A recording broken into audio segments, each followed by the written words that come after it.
The following may contain NSFW content and is intended for mature audiences. Parental guidance is suggested. In a world of sorry-ass social justice warriors, politically correct panty waists, and really fake news, there still exists brash, bold dudes with balls who tell it like it really is, really was, and really should be. This is the honest, raw, real Dude Say with Jones and Mike. Jones is a 40-something transcendental meditating hockey-playing vegan who's living the bachelor dream in the heart of the city. Mike's a 40-something beer-swilling suburban married father of four who's traded in motorcycles and marathons for a minivan. They say the things real dudes think, and real women want to hear them say. No topics taboo. Nothing's off limits. No holds are barred. About everything from women to pop culture, millennials to race, news, views, family, money, and more. This is the Dude Say when they're uncensored, unfiltered, and unafraid. Join the show and say some too. 872-701-0999. Tweet at Jones and Mike. See and hear us at jonesandmike.com. This is Dude Say. Dude Say. Jones, one of my fondest memories of going to the theater with you was seeing Battlefield Earth with you and my wife, like 20 years ago now, right? It has to be. It has to be like the late 90s. Yeah, maybe 20 years ago. I've been married 18, so I guess was I married then? It was I don't think you were. 1997, something like that, and it was based on L. Ron Hubbard's work, or did he write a book that it was based on? He wrote a book. Yeah, this was a book. Battlefield Earth was a fiction. That's the thing. Like, he was largely a fiction writer before he went on to found a religious movement. But Battlefield Earth was a work of fiction that they turned into a colossally awful, wonderfully awful movie. So good. Man animals cannot mine. That is just the line that I remember from John Travolta, the star of that movie. And it was like, here's the thing, like, the story itself was absurd, the writing was bad, but like the acting, Travolta was really worse than any of the other individual pieces of that movie. And even adding up those other individual pieces of the movie, he just individually was so much more horrid than those individual pieces or the collection of those pieces. It was astonishing. Well, and he had already been rescued from the abyss, the career abyss, by Quentin Tarantino, right? Who cast him in Pulp Fiction by then. So he went away for forever. People we'll never hear from that character again. And then he gets cast in Pulp Fiction opposite of Jules. Which Samuel L. Jackson. Right, which, I guess Travolta was okay in that, but if he wasn't in the scenes with Samuel L. Jackson, forget it. And then he takes that resurgence and did a couple of other horrible movies, and then the coup de grace being, Battlefield Earth. And that was, for a lot of people, I think, their main exposure, their first exposure to the crazy-ass mind of L. Ron Hubbard. Right. Although, growing up, watching here in Chicago, WFLD Channel 32, before it was Fox, a Fox affiliate or whatever, it was some shitty UHF, station. And they'd have cartoons and horrible shows like The Courtship of Eddie's Father and infomercials and tons of commercials for Dianetics. I just remember being a little kid and totally knowing what Dianetics was, although I never read it. And so, have you ever read it? I have not, no.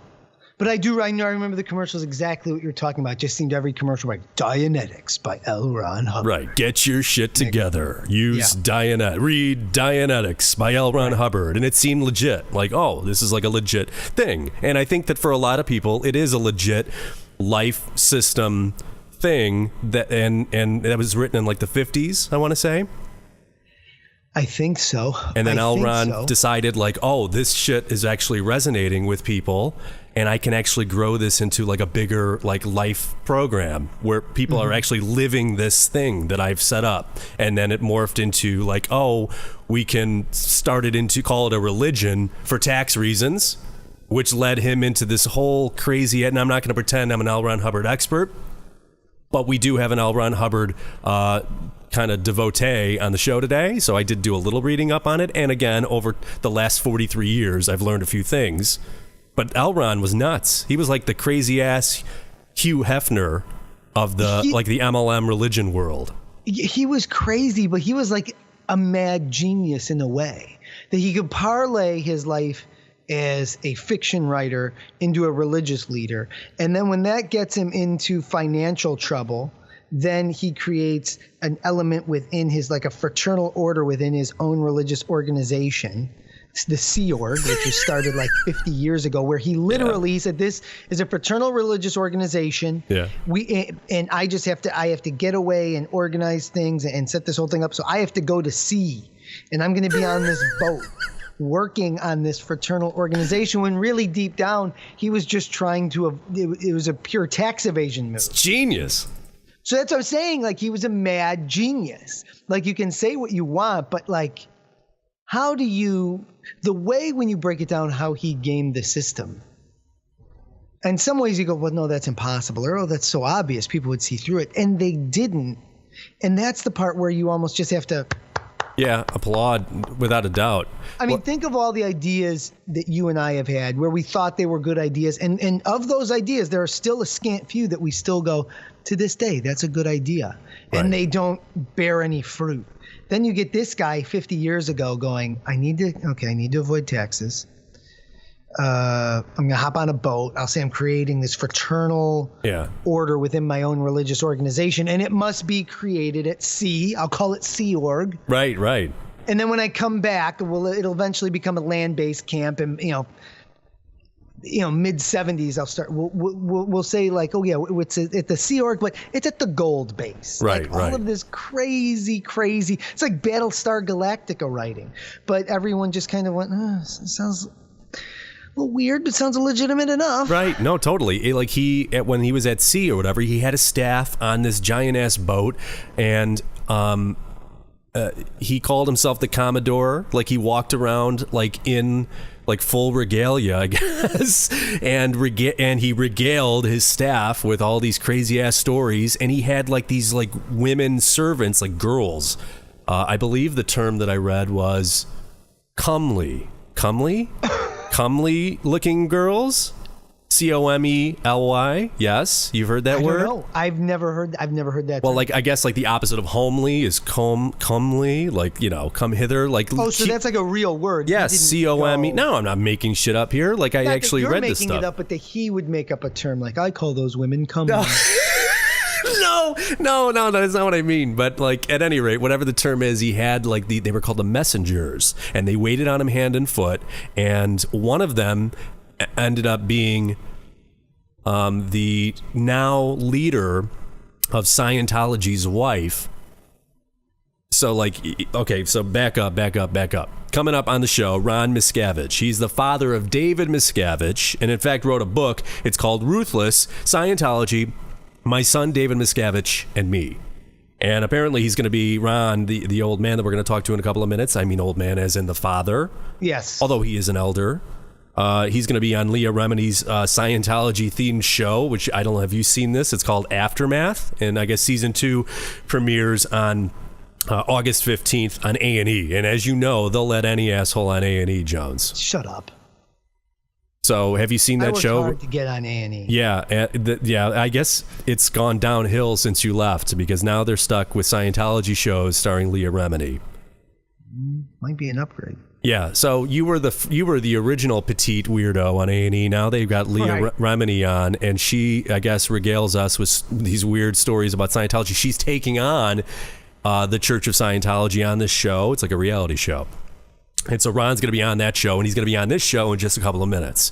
And so we've got a whole host of questions for him. We've polled our patrons at patreon.com/Jones and Mike. They had first crack at feeding us some questions that they wanted to know about Scientology or about fathers with sons who break bad or whatever, and just the whole nonsense that went on. Ron claims he escaped from the Church of Scientology and now is taking on his son to an extent, trying to bring down the Church of Scientology. Good luck with that. They seem fairly well entrenched because they, I guess, as a main focus of the movement, L. Ron was like, you know what I need? I need celebrities to help me, solidify this and also to push it out and help me evangelize this among the masses. He was a smart dude for all the mocking that we want to do on L. Ron. Oh, no, you're right. He learned how to take what L. Ron created and then just completely... Oh, David did. Yeah, okay. David, yes. David seems to have been able to take on what L. Ron created and funnel this all towards himself. It's pretty remarkable. All right, so coming up next here on the show, Ron Miscavige, the father of David Miscavige, the chairman of the board of the Church of Scientology. He's going to tell us about his escape from Scientology, about his son, his conflict with them, if he has one. I'm assuming he has one. He wrote the book Ruthless, Scientology, My Son David Miscavige and Me. So it appears he's got a bone to pick. We'll hear about that next. Ron Miscavige is next on Shit Dude Say with Jones and Mike. In a world of beaten down middle-aged men, prissy panty waists, and triggered snowflakes, two dudes say the shit you say, think, and feel. And now, we're ready to blow this shit up. Announcing Jones and Mike version 2.0, coming to a phone, car, or computer near you.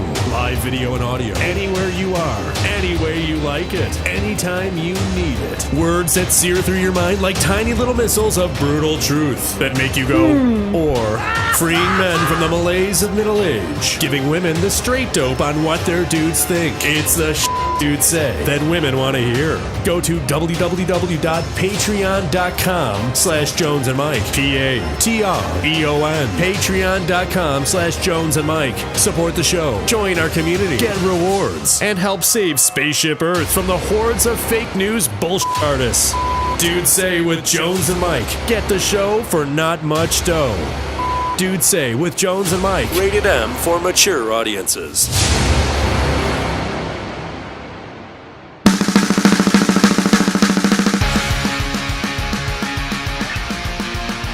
Ron Miscavige is our guest. He's the author of the book Ruthless, Scientology, My Son David Miscavige and Me. Sounds like a love story. I really want to start from the beginning, but to start from the beginning kind of the way that I want to, I almost want to start at the end and then quickly spin around into the beginning. Do you consider yourself a Scientologist now? No. Okay.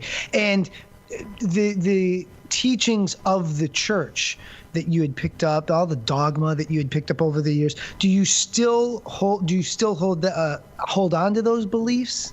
Well, okay, let me tell you this.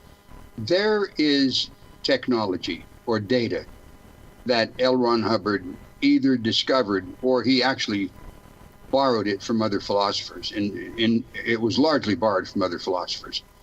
There are datums that I still use in my daily life because they're useful. And these are the things that if you were to go into Scientology, and you would find out there's a thing called the bridge to total freedom, and you start at the bottom of the bridge. Right. Those things that you pick up on your very entrance, such as communication skills, relationships, being able to, with the aid of a counselor, which in Scientology is called an auditor, be able to relieve yourself of some of the trauma or some of the things you've been holding on to. There are valuable things that you can get at the very beginning. There's no two ways about it. And those are the things that I use in my life. I use them on a daily basis. Okay. But the further on you go into it, though, it does turn into completely undoable or undeliverable promises that have never been made, that have never been kept. In other words, it is overpromised and underdelivered. But in the very beginning, I will tell you, there is valuable data that you could use. And I've used that. I still use it daily. Okay. And those types of things that you had just mentioned in terms of communication skills, I don't know if you know this, but Jerry Seinfeld went in for a few preliminary meetings. I've seen him talk about this into the Church of Scientology, and he didn't really get involved in the church, but he said some of the things, the techniques, the communication techniques in terms of presenting yourself, he said, I took some of those lessons away and they really helped me throughout my career. Now, he didn't speak to the dogmatic beliefs and the things that you are kind of stepping away from now. So I guess to kind of now go back to the beginning is someone who would look back on his life as a Scientologist Scientologist. Now, with the lens of no longer being a Scientologist, looking at the dogmatic beliefs of things that we're going to get into about e-meters and theatins and things like that, you obviously have stepped away from that. What was it that first pulled you into Scientology, and what was it about the dogma where it clicked and you went, this makes sense to me, I want to continue down this path? Okay, look, if it's okay with you, I'd like to give a little backstory to this to kick it off. Sure. And then your friend says we can go then back to the real beginning. So, but right now, though, just so you'd know, and your listeners would know, I escaped from the Church of Scientology on March 25th, 2012. When I say I escaped, I didn't leave. I had to plan out and execute an escape. About a year and 3 months later, there was a private investigator who was sulking around this house around the corner from where I live. The neighbor saw him and thought he was a drug dealer or up to no good. She called the cops, and Nick Pye from the West Dallas Police came and confronted the guy and said, "What are you doing?" And the guy said, "Well, am I breaking any laws?" He started giving him a bunch of crap. Finally, Nick says, "You know what, man, you're under arrest. Do you mind if I look in your..." The guy said, "No." So he went and he looked in the guy's car, and it was a blacked out van. In the trunk of that van, he found 5 license plates from 5 different states, 5 handguns, a stun gun, 2 rifles, 1 with a silencer, and over 2,000 rounds of ammunition. At that point, the guy was under arrest. You don't walk around with a silencer and that ammo in the trunk of your car trailing somebody. So he was taken to the police station. He went under interrogation. Found out that these guys, it was him and his son. The guy's name was Dwayne Powell, and his son Daniel Powell, who's also a private investigator, were being paid $10,000 a week to report on my every doing from 8 o'clock in the morning till 8 o'clock at night. That's a good gig. That's a damn good gig. I mean, 10 G's, look, you know, you don't see these things coming and going. Right. You'd have to feel good to be worth 10 G's a week. Yeah.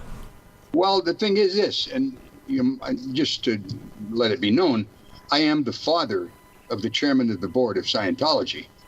So the worry was that would I go to the press, or would I, spill my beans, whatever beans there were to spill, and, start exposing things. Truthfully, I had no intention of doing anything when I left. All I wanted to do was get on with my life and, enjoy it. I was 76 years old when I left. So now, in questioning these guys, they also found out that they followed me to a little town outside of Whitewater called Janesville. You guys probably... Yes. Yeah, we know it. That's the center of the KKK in Wisconsin, Ron. What are you going to Janesville for? I didn't know that, but anyway, so anyway, I was at an Aldi store down there doing some grocery shopping, and I come out of the store, and it was summertime, and I had a pocket T-shirt on. My cell phone was in my left-hand T-shirt pocket. I bent over to put the things in the car, and it felt like my cell phone was going to fall out, so I grabbed my left chest with my right hand. Unbeknownst to me, these guys were looking at me from this blacked out van. They saw it, and the father said to the son, "Hey, look, it looks like the target is going to have a heart attack. We should call in to see what the hell to do." So they called in, and a guy by the name of Greg answered the phone. He said, "Hang on a second." A couple minutes later, a guy got on the phone, identified himself as David Miscavige, and said to them, "Listen, if it's his time to die, let him die. Don't do anything. Don't intervene." Now, if anybody wants to hear the PIs say this, you can go onto my website, which is therealronmiscavige.com, and hear this whole interview that the cops did with these guys where they say this. Now, even with that happening, I still wasn't going to write a book, which, as you know, I have written the book. Mm-hmm. And I did call David to tell him, get these fucking PIs off my back, man. I just don't like it. So what did David say to that? Did David deny it? David would not get on the phone. Listen to this. Get ready for this. He had an attorney get on the phone, and the attorney said, "Ron, David doesn't want to talk to you. He doesn't feel he could trust you."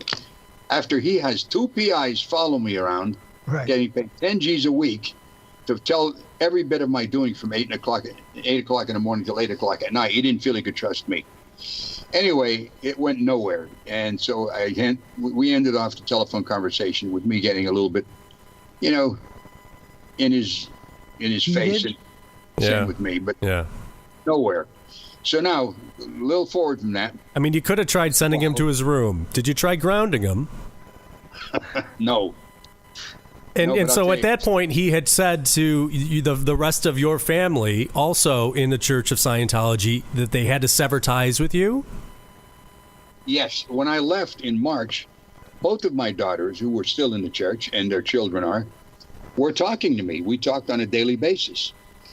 A couple months went by, and my daughter Lori, I guess she was pressured. Well, not guess, she was pressured by the church to disconnect from me.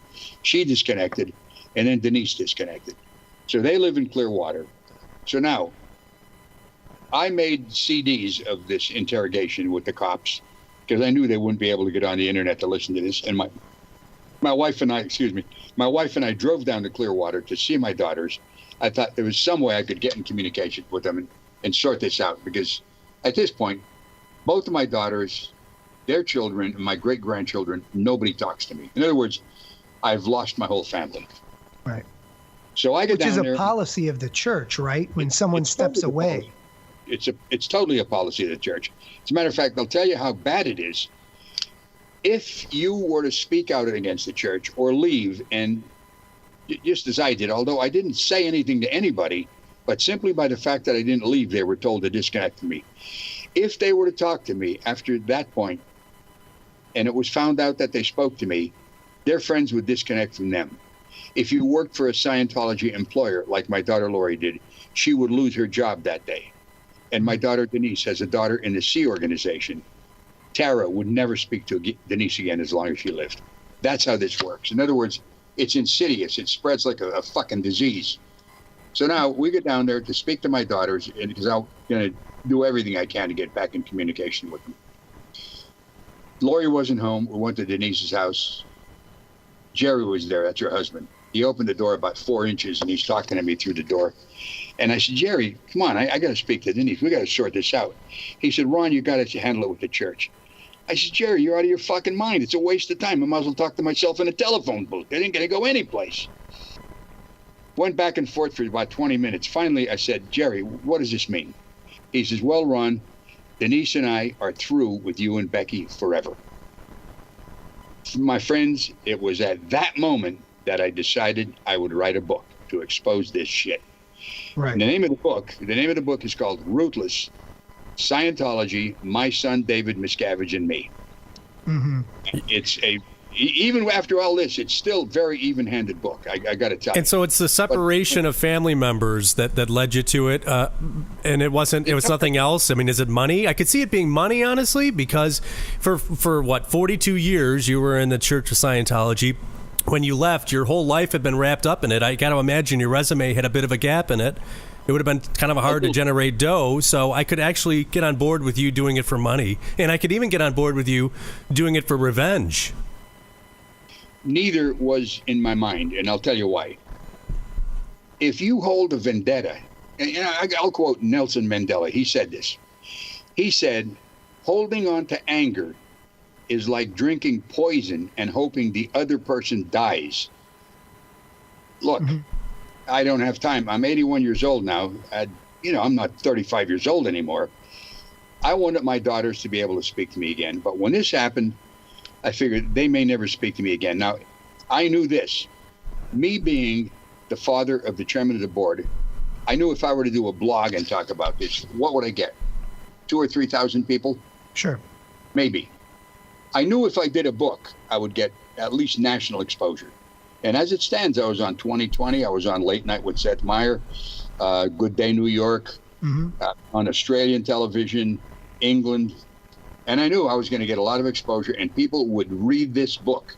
And I encourage people, if they get a copy, maybe their friends don't have a copy. If their friends are a little tight for dough, loan them the goddamn book. Let them read it.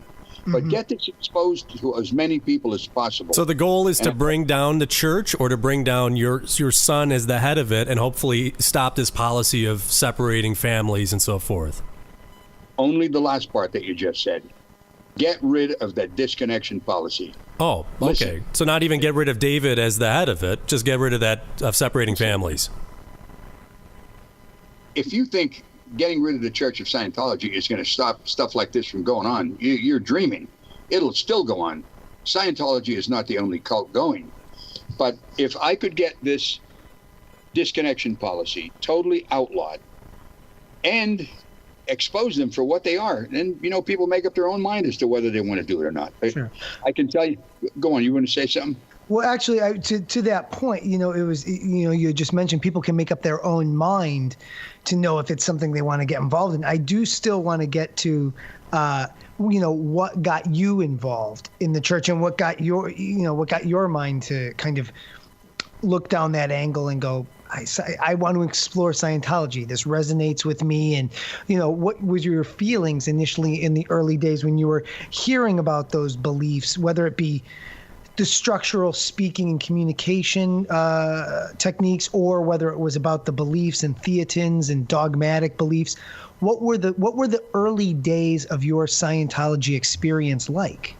Right, and I haven't forgotten that, but I wanted to get this little backdrop in. So now you know the end result of the story. Okay, so Let's go back to the beginning. All right, starting at the beginning. Here's how I got started and involved in Scientology. I have a friend, Nelson Sandy, who's a fellow musician. Well, he's a singer, but he's still a musician. And he said to me one day, he said, "Ron, how would you like to make an extra $100,000? This is back in the late 60s. Right.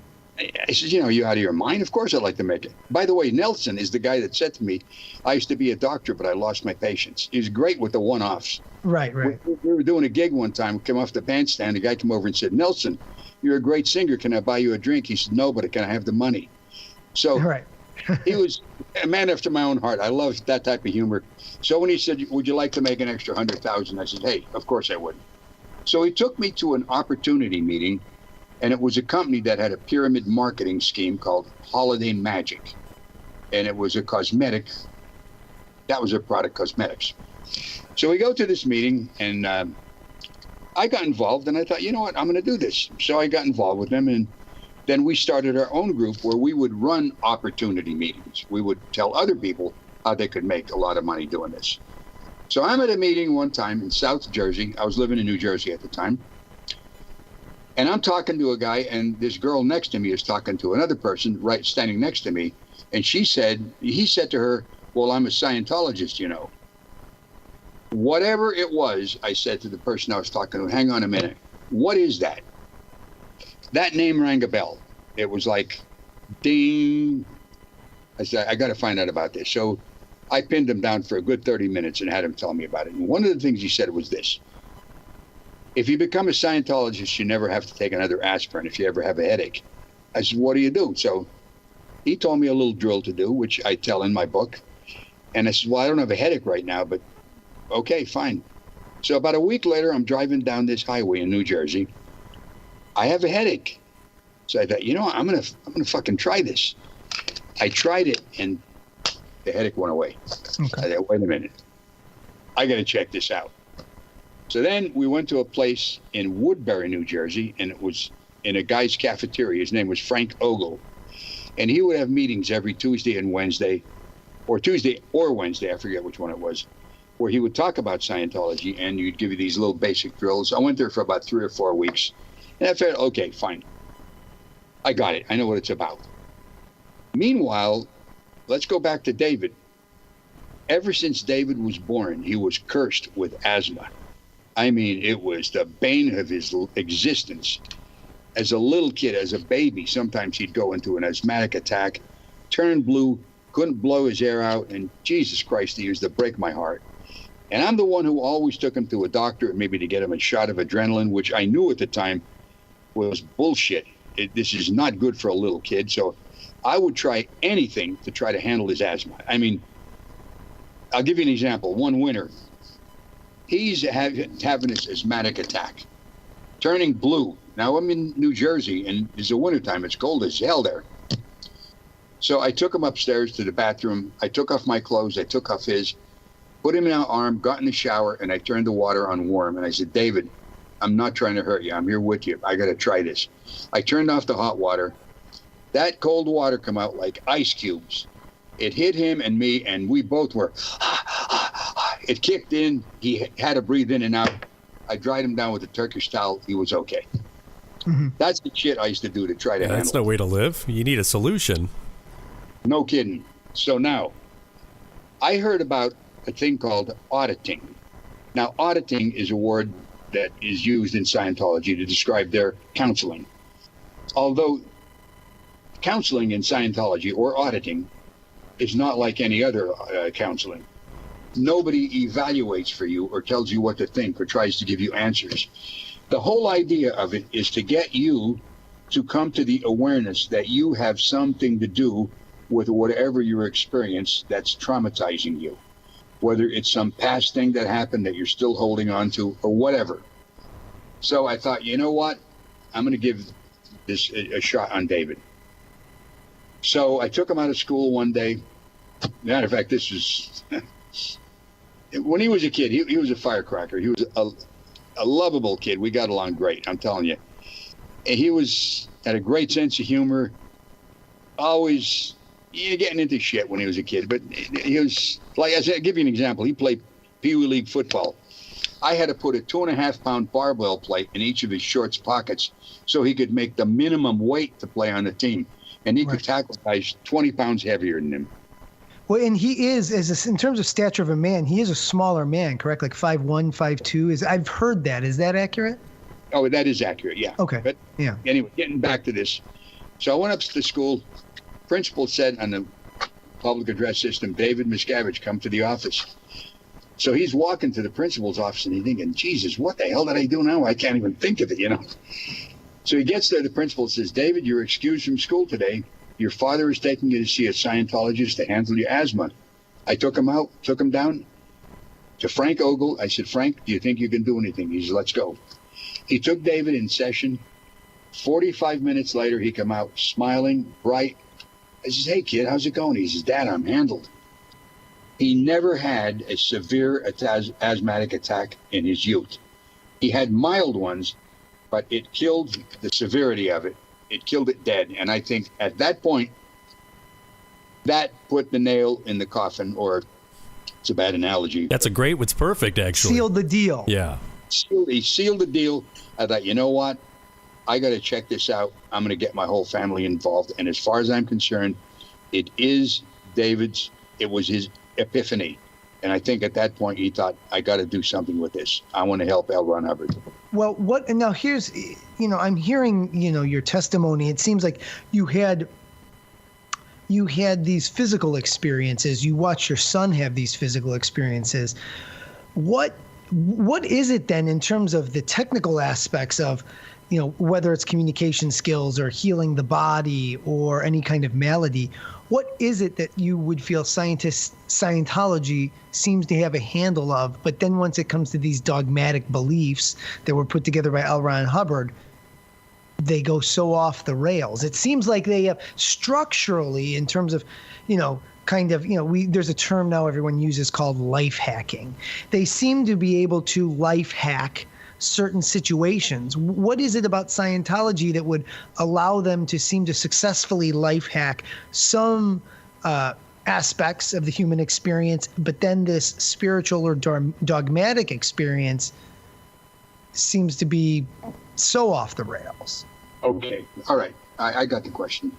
Look, the thing about Scientology that you're indoctrinated into in the beginning is this, that you are basically at the cause of any of your problems in life, any of your tribulations, or anything that is bugging you.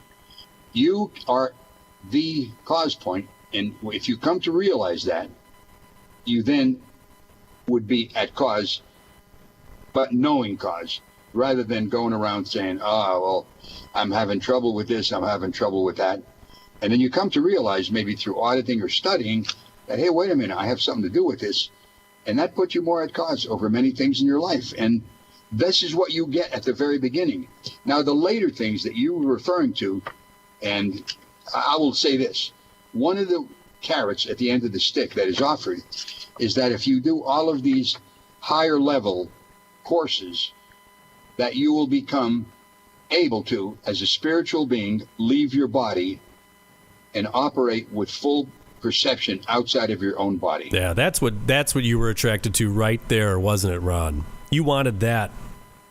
No. Oh. No, I was going to say, I bet you didn't. It seems like what you resonated most with was the functionality of it. But how far along into the process or your journey were you before you started to go into those spiritual aspects? And what was your first reaction towards, outside of the functionality of it, but the spiritual nature of it? Okay, look, you do become aware of the fact that you are a spiritual being, that you're not a meat body, that you are a spirit that is operating in life inside of a physical body. But the promise that you could leave it with full perception, and I was involved in Scientology for 42 years. I never met one person who did all of these upper levels who was able to do that and demonstrate it to somebody else. In other words, like you're here in Chicago, and you could go to Philadelphia and read a newspaper in Philadelphia. I never met one person. Not one. So that's part of the promise, though, is that you would be able to be someone who could be watching Monday Night Football in Chicago and then bing, transport yourself to Philadelphia to read a newspaper? Just you as a spirit. What you would might call astral viewing. Is that what they call it? Yeah, remote viewing. And really, that sounds like it's every religion. Every religion puts this carrot in front of you, this fantastic thing, 72 virgins, or, you'll go to heaven if you're a Christian or whatever, or you'll be born again, but enlightened. Every religion seems to have that carrot, so I see why L. Ron put that out there. But the thing that appealed to me mostly was this. I was getting some street-level smarts or higher capabilities to operate more successfully in life. And I thought I would like to have my whole family at least do this. And then I would proselytize. I would try to get other people to do this because I felt if they did it, they're going to become more effective. They're going to lead a happier life. You want to give this to other people. You want other people to join you in this. And this is one of the things. You become what's called a field staff member. And everybody is trying to get someone else to join up with them in Scientology. Not necessarily for these higher levels, although that does come later on. And when you hear about it, you think, Jesus Christ, man, if I could do this, this would be incredible, Well, it's not deliverable. And that's been my experience. And as I say, I was involved for 42 years. Okay. Well, so now you go through this journey, you find some functionality, you find reward in it, and now you want to bring your family involved. What was your wife's initial reaction to it? And in terms of the kids' take, for David, when did you really see him dive into Scientology and really kind of go to the next level? Almost from the get-go. Look, once that happened with David, then we got involved with Scientology proper. The Frank Ogle bit down in Woodbury, New Jersey, was just like a little offshoot of a proper Scientology mission, or what they would call a franchise in those days. So then we started going to a place at One Cherry Hill Mall in Cherry Hill, New Jersey. And I took my whole family down there. And because of that, and because of the wins that we were getting and successes, I decided to take my whole family to England. And we went over there for a year and 3 months. Oh, wow. I had 3 cars. I sold them. Took them over. We all studied Scientology for a year and 3 months. Came back to the States for a little while. Went back over for another year and 3 months. And they were successful times. When I was over there, I got a recording deal with Polydor Records, my solo album. I got a writer's contract. Hey, you're a trumpeter, aren't you? Yeah, I got a writer's contract with Chappell's Publishing. And BBC asked me to play on the air. So it was. Cool. We had a good time. This is the beginnings. This is in the 70s. And you were attributing these successes to Scientology at that point. I was. Okay. Yes, I was. At what point then, because I know at some point, and I want you to explain what it is, but then you joined what's called Sea Org.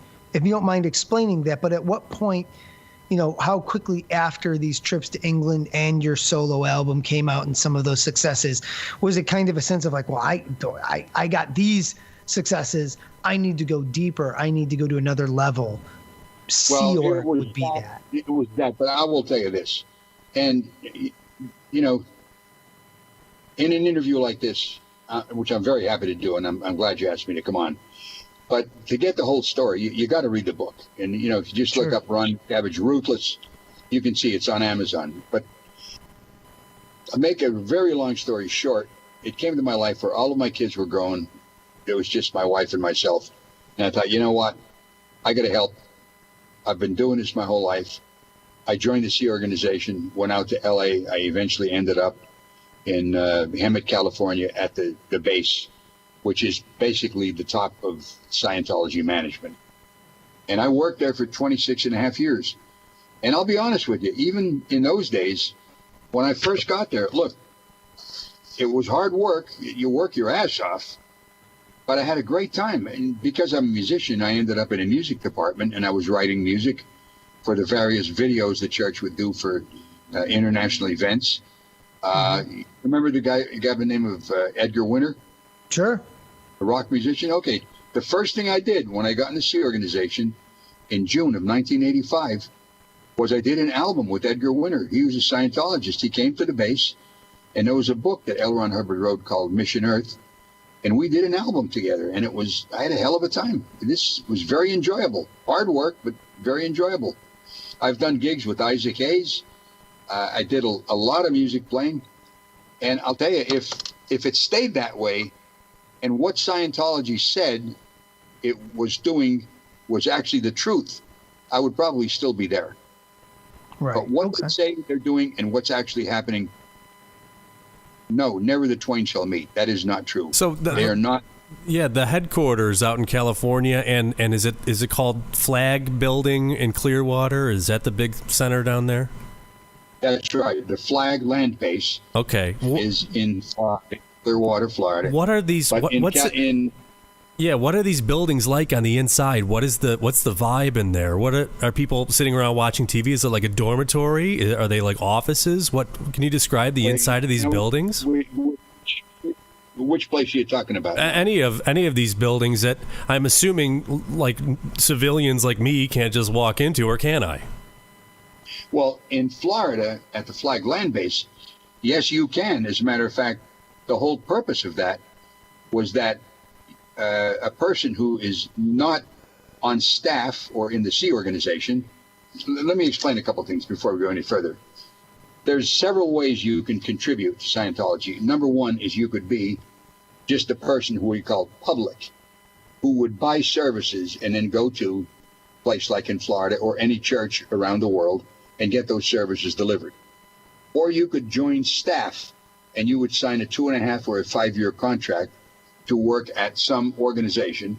You're not in the Sea organization at that point. Or you could join the Sea organization and you're signing a billion-year contract, so you're devoting the rest of your existences to helping Scientology get disseminated to everybody on this planet. That's right, Jones. A billion-year contract, Jones. And what is just for those listening out there, what is the Sea Org? Well, I hear if people read on up on Scientology, they hear that term a lot. But what is it specifically? Okay. It would be, I have to give you something of a comparable magnitude. Okay, let's use the Catholic Church as something you can relate to. Sure. If you were a priest in the Catholic Church, that would be somebody who would be on staff at an organization where public would go to receive services. Because a priest has his own church and people go to mass there, right? That would be a priest. But then you'd have the cardinals in Rome. That would be what Hemet would be compared to the Catholic Church, where you have the highest level you could go. That's where David would run everything. You'd have upper level, the topmost management be there. That would be what exists at Sea Organization in Hemet, California. Okay, you live your entire life this. In other words, you live on the property where you work. You wake up in the morning at 9 o'clock. You go to breakfast at 9:30. There's a muster where you're checked and make sure everybody is there. And then to make sure nobody escaped overnight, Ron? Honestly, is that why you do the muster? What's that? They do the muster to make sure nobody escaped overnight? Well, not that it's too late to prevent it. But they would find out who did leave, though. Right. Yeah, they'll make sure they have everybody on board. Okay. All right. So yeah, you have a muster, and then you go, and you'd go to work until noon or go on study, because you expected to do 2.5 hours a day of study. Go to lunch at 12:30. You go to have another muster. You go to work till 5 o'clock. Go to dinner, 5:30. Have another muster, and go back to work to the end of the night. David, what are you studying, by the way? I mean, how many times can you read Dianetics? Like, what are you supposed to study? No, let me tell you. Most of the studying you do has to do with you being a better, more effective producer at your post. Everything is pushed in a direction of you being more effective and distraction-free. As an example, though, at that base, and it wasn't this way when I first got there in 1985, but Tom Cruise came there with Nicole and was doing services. There was a guy there at the time who was getting on the phone telling his mother of all the things that Tom Cruise was doing at that base. His mother was selling this data to the National Enquirer. Now, because of that, when he was found out, now nobody can use the phone. One horse leaves the fucking barn. Nobody can leave the barn now. So now, in order to talk to anybody, you have to go through a receptionist, and she asks, who are you calling? Why are you calling them? And while you're talking, if it's a relative or a friend, somebody's listening in on the other extension. All right? Here, you write a letter. You put it in an envelope, unsealed. Security reads it to make sure there's nothing in there that you shouldn't be saying. If there is, it's sent back to you. You correct it and have them read it again. If it's okay, they'll send it out. You can't leave that base just to go to a store to buy the amenities in life, whether it's toothpaste or some underwear or whatever. You have to buy it either on the internet or at the store on the base, which is called the canteen. And that's that place you're describing, the Sea Org location. That's where you escaped from. How did you have to escape from it? Can you give us again some of the details? We'll buy the book, but the basic overview of the escape. Okay. Well, first of all, as I said, when I first went there, it wasn't like this at all. It was kind of laissez-faire, if you want to use the term. Not totally, but as an example, at Christmas time, we'd have 2 or 3 days off where we go to Big Bear, go skiing, have a great time, have nice parties, blah, blah, blah. And who would go? Would you go with David? Was there a family? And like your daughter-in-law, Shelly, was she there as well? Or, I mean, when you say we, who's the we? The entire base. Oh, okay. The entire base. This is in the early years, okay? But listen, David was in the highest organization there. On my birthday or on Christmas, he would always send me very nice presents. Like on my birthday, he would get a meal sent up from L.A., and I'd have this huge round table where my wife and I would sit and we could enjoy that meal for 2-3 hours, you know? And he always wrote, Dear Dad. Same thing with Christmas. I always got great Christmas presents, or on Father's Day. And it was, Dear Dad. When he spoke to me, he called me Ron. Right. In Scientology, it's considered that no person, no spirit, and you are a spiritual being, and you're referring to the people as being called a thetan, which is the term used for a spirit. No thetan is the father or the mother or the sister or the brother of another one. So that dynamic where you have a wife and you raise children is considered to be a false dynamic. Do you follow me? But why would he refer to you then privately as Dad? Did that carry a meaning for him if no one else was around? Ron just busted David out. David, you have some splaining to do. Believe me, if you knew the fucking story, that statement would have never happened, okay? It was, he's the boss, he's the Pope, all right? And you just didn't cross that line. He still was the head of all of the church, you know? So he could bend the rules a little bit. As I understand it, he's very adherent to L. Ron Hubbard's, I guess you'll say dogma, Jones. He doesn't try to supersede L. Ron Hubbard in the organization. He's subservient to him still to this day, even though he's the all-powerful, ruthless one, as you call him. Yeah, that's right. He is.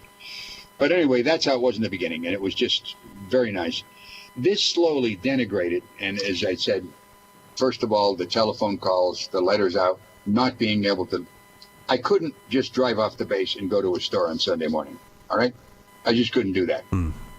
I couldn't go to see a doctor on my own. Somebody had to go with me as my minder to make sure I got there and I didn't leave unauthorizedly, you know? We got to get David and Kim Jong-un together. They seem very similar, very similar. So the Great Escape, this is a Clint Eastwood style escape you had to pull off. The overview, how did you do it? Let me tell you, first I got to take a drink of water, and this is water, by the way. Oh, it can be whiskey. Vodka. Yeah, that's unfortunate. I thought you were going to tie one on with us tonight, Ron. When I went to New York, we got at a hotel, and it's called Fred, water, 13.5 ounces. They left these bottles out of water, so I kept them, and it's a great way. But everybody thinks I'm drinking vodka or gin, you know. So you don't drink? Play it off. Yeah. I don't drink at all now. Oh, okay. Well, you used to. Oh, yeah. I mean, I didn't drink like a fucking quart of vodka a day, but I'd have a martini, a couple of beers, or like I'm watching the Packers play, I'll have a couple of beers while I'm watching it, whatever. So booze and Scientology is okay? Nobody cracks down on that? Yeah. But drugs is a completely banned substance, right? Like you can't smoke a joint or anything like that, which I'd have known. In my era, as I say, when I went in the Marines and prior to that, beer drinking is what you did. Marijuana smoking came later, so I never got involved in it.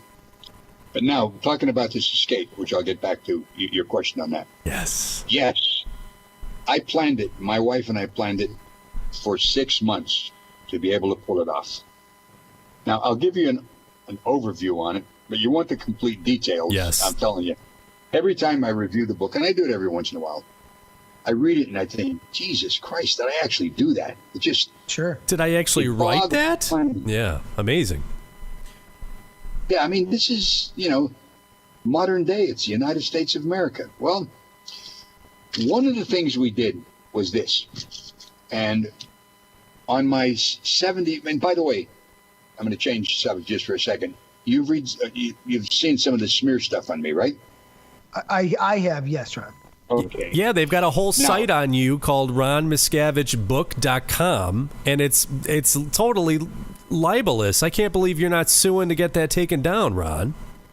Well, I'll tell you why. They have hot and cold running attorneys.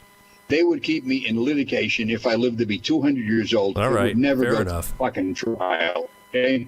It would be like trying to get a donkey to tell you about Shakespeare. It ain't going to happen, okay? I know, but that site says that you, it paints you up to be, it talks about a rape charge in the 80s and stuff. It's like, it's so bad.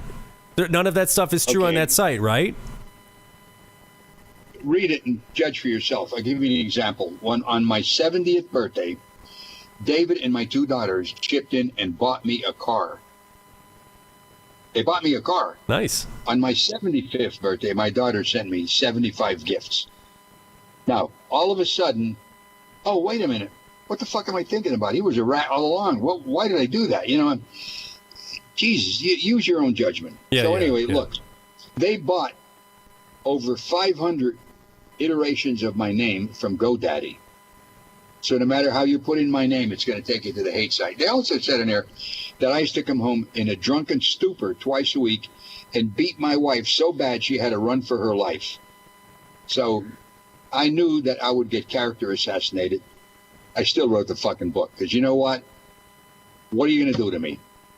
The toothpaste is out of the tube at this point. Okay, since you brought it up, would David whack you? No. No. When he had those guys following you, weren't you afraid that he was going to have you whacked? Especially when they had a silencer. That would be the thing that would be most chilling. Why would you need a silencer? Well, you got to listen to the interview with these guys. When they started interviewing them, and it was Nick Pye and a guy by the name of Ricky Hankin, who is the alcohol, tobacco, and firearms guy. You can hear when this guy realized that he had a silencer, he was in deep shit. He started singing like a canary. So they didn't hold back on anything. And they said they just like to go target shooting, and they were using the silencer to see, how it worked, and they had a friend make it. But here's the thing. That's what they said. But the fact is, they had 2 rifles, and one had a silencer. That's a fact. Okay? So am I afraid? Listen, if you're going to do something like what I did, you're afraid, don't do it, man, because you're not going to live life right. And maybe I learned that when I was in the Marine Corps. I couldn't verbalize it, but I can now, and I can tell you, here's the attitude you got to have. You have to disregard any consequences that you think may come about by what you're going to do. Disregard them and just keep focused on what you're doing it and why you're doing it. In other words, damn the torpedoes, full speed ahead. If you can do that, then you can write a book, or you can do like what Leah Remini is doing with Scientology and Aftermath. And, listen, I go and I speak to groups now. You want to get in touch with me? Go to therealronmiscavige.com. I have a website. You can get in touch with me. Right. I'll go out and I'll talk to groups or whatever, and I'm right out in the open. So, because I'll tell you this. Right. So here's the thing, though, David. What the fuck are you going to do to me now? Right. Okay? Yeah, right on. I love it, man. But David's been accused of some serious stuff, racketeering, abusing people mentally, physically. You're saying he separates families. That actually seems like, not so bad compared to the rest of the stuff. I can't believe you're not afraid of him. And it's great that you're not afraid for any other members of your family or anything. Like, he wouldn't try to intimidate you by hurting somebody close to you, would he? No, he wouldn't do that. He just would. Anyway, go on. I'm sorry, but dovetailing off of, in terms of what David might do or be capable of, there's always this thing that is swirling around David. Your daughter-in-law, his wife, Shelly. Shelly. Now, she has been missing. Is it? There were people that I was talking with. I was on Reddit and I was on their Scientology page, and there were some people that I was interacting with, and they were talking about like, boy, I really would know what happened to Shelly Miscavige. And then one gentleman pointed out that she's been missing for 12 years. Has it really been 12 years? And what do you think has happened to Shelly? Going to Leah Remini, I know she had gotten into some severe trouble within the church for directly asking. Do you have any idea where your daughter-in-law is? Yeah, I do, and I'll tell you. Would you like to know? Yes. Get the book? Okay, no, I'm not going to tell you to do that. But yeah, get the book. But here's how I know. My birthday is January 19th. Shelly's birthday is January 18th. So every year for her birthday, I would send her a card and I'd send her a gift, and I'd get an answer the next day. Thanks, Ron. I appreciate it, blah, blah, blah. It would come the next day, because anything that went to David or Shelly was treated with priority. It would get to them no matter where they were. And how it would get to them is there was an organization, and there is an organization called the Religious Technology Center, which is David's private police force, if you want to say that. It's an organization that backs him up, and they cater to whatever he wants or needs, and they support him. There is a division in there called the communications. If you were to send a gift or a letter or anything to David or Shelly, it would go there, and it would be dispersed to wherever it's going.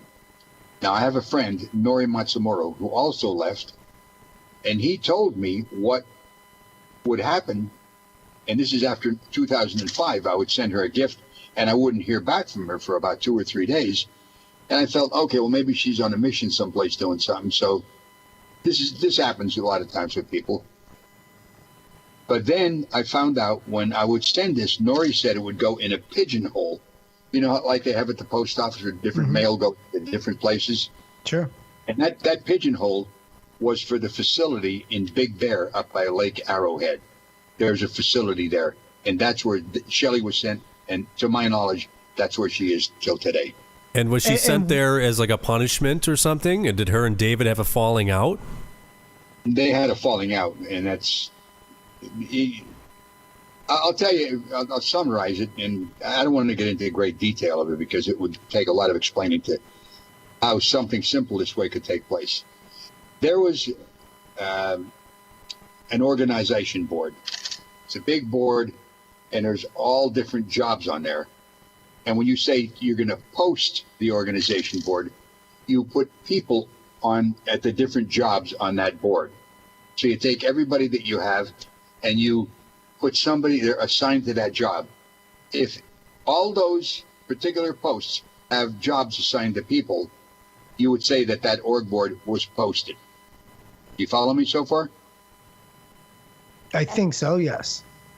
In other words, all the slots where you need somebody to do a job are all filled in. Mm-hmm.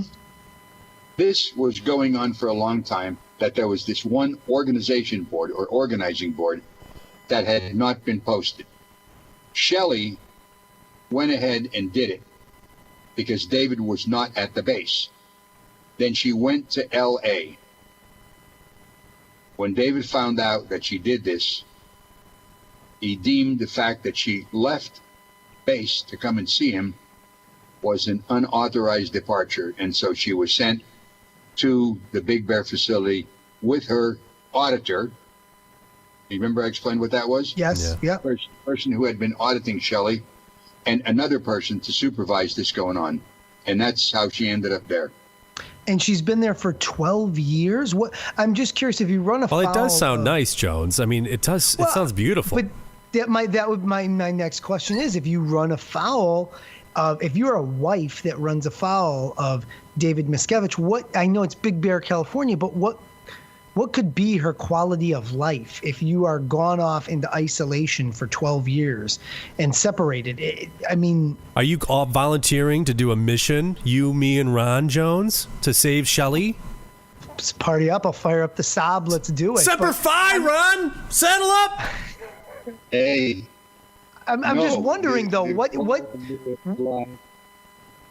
can you guess is her life is like, if you had to guess? If I had to guess, I would just say that it's a gray life, man. But one thing about Shelly, though, is that she was one of L. Ron Hubbard's messengers right from the early days. As a young kid, she worked right next to L. Ron Hubbard. And a lot of these messengers, not all of them, but a lot of them, will literally worship the ground that he walked on. And none of them ever would go on the internet to find out some of the things that he was saying were not true at all, like his war record, or some of the things that he said he discovered that were somebody else and he took credit for it. You'd find out that the curtain came across and you'd see the guy behind the curtain pulling the levers. And just, once that's exposed to you, you don't look at him in the same way. I will tell you, though, as I said earlier on in the interview, he did give some very, very good pieces of technology, basic, that you can use in your everyday life. That I'd absolutely give him credit for. All rounded. But this thing about becoming a supernatural being, it's never been delivered. And I'll tell you, that's what keeps people going there and keeping going up the bridge, as they say. Right. Now, do you find yourself religious in any other capacity, Ron? What would be your current status spiritually? I don't have any particular religion, but I do believe that there is a supreme being or a universal consciousness. I just can't believe that all of the depth, width, and height of the universe is just an accident and just happened to be floating around in space, you know? Do you believe, though, that this universal consciousness is something that interacts with us in this world? So, you know, if you said a prayer or you asked for something and intended to, you know, do something good, to receive something good, do you feel that this spiritual being, whatever it may be, that we interact with it? Let's put it this way. I don't think you can just pray for something and then just sit on your ass the rest of the day. Yeah. And it's going to drop in your lap. Okay? All right. I like it. Mm-hmm. I think that you could do that, but you have a lot to do with what happens to you. I do believe there's value in you setting goals personally. And I'll tell you this, rather than go into it in detail, because it's going to be real tough to explain how I feel. In the book, at the end of the book, I give authors who wrote in the late 1800s and early 1900s. And if you were just to look up one of these guys, it could be Atkinson, it could be Handel, any of them. Go on the internet and you can get their books for like 99 cents because they're written over 75 years ago. So you can't copyright them, but you can charge something for them. Go and see what these guys talk about. And a lot of the things they're saying in there, here's what I did, and I feel that anybody can do this. Take some of the datums that they give you. Try them out in life. If they work, adopt them and use it to be more successful. If they don't, shit can them. Okay? That's the only way, as far as I'm concerned, you can get any knowledge. Try it out first. See if it works. If it does, adopt it. And all of the things that was mentioned to you about right now about a universal mind or you having your own subconscious mind, L. Ron Hubbard spoke about it as a reactive mind. These guys describe it the same way he does, and they were written about anywhere between 10 and 50 years before he was born. I think that's where he got a lot of his data that works. And the other stuff he made up is just, it just doesn't work. Ron, we want to get you on your way here. I have some pretty heavy-duty questions here, but we'll do them very, very quickly. First of all, how shitty was Battlefield Earth? I mean, just the worst, right? The book? No, the movie with John Travolta, with man animals. Oh, come on, man. No, were they? No, honest to God, were they like? What was the vibe like in HQ when that came out? Was everyone real excited? Well, you had to be, even if you didn't like the fucking movie. Come on, man. Did you like it? Pardon me? Did you like it? I thought it was subpar, really subpar. I really did. Okay. But when Travolta was around, you had to pretend you liked it. All right. Now, honest to God, this is my real question. Auditing. You call it counseling, and I guess, as I'm understanding it, you need this counseling in order to purify your Thetan and transcend and so on. If I'm kind of oversimplifying it, forgive me.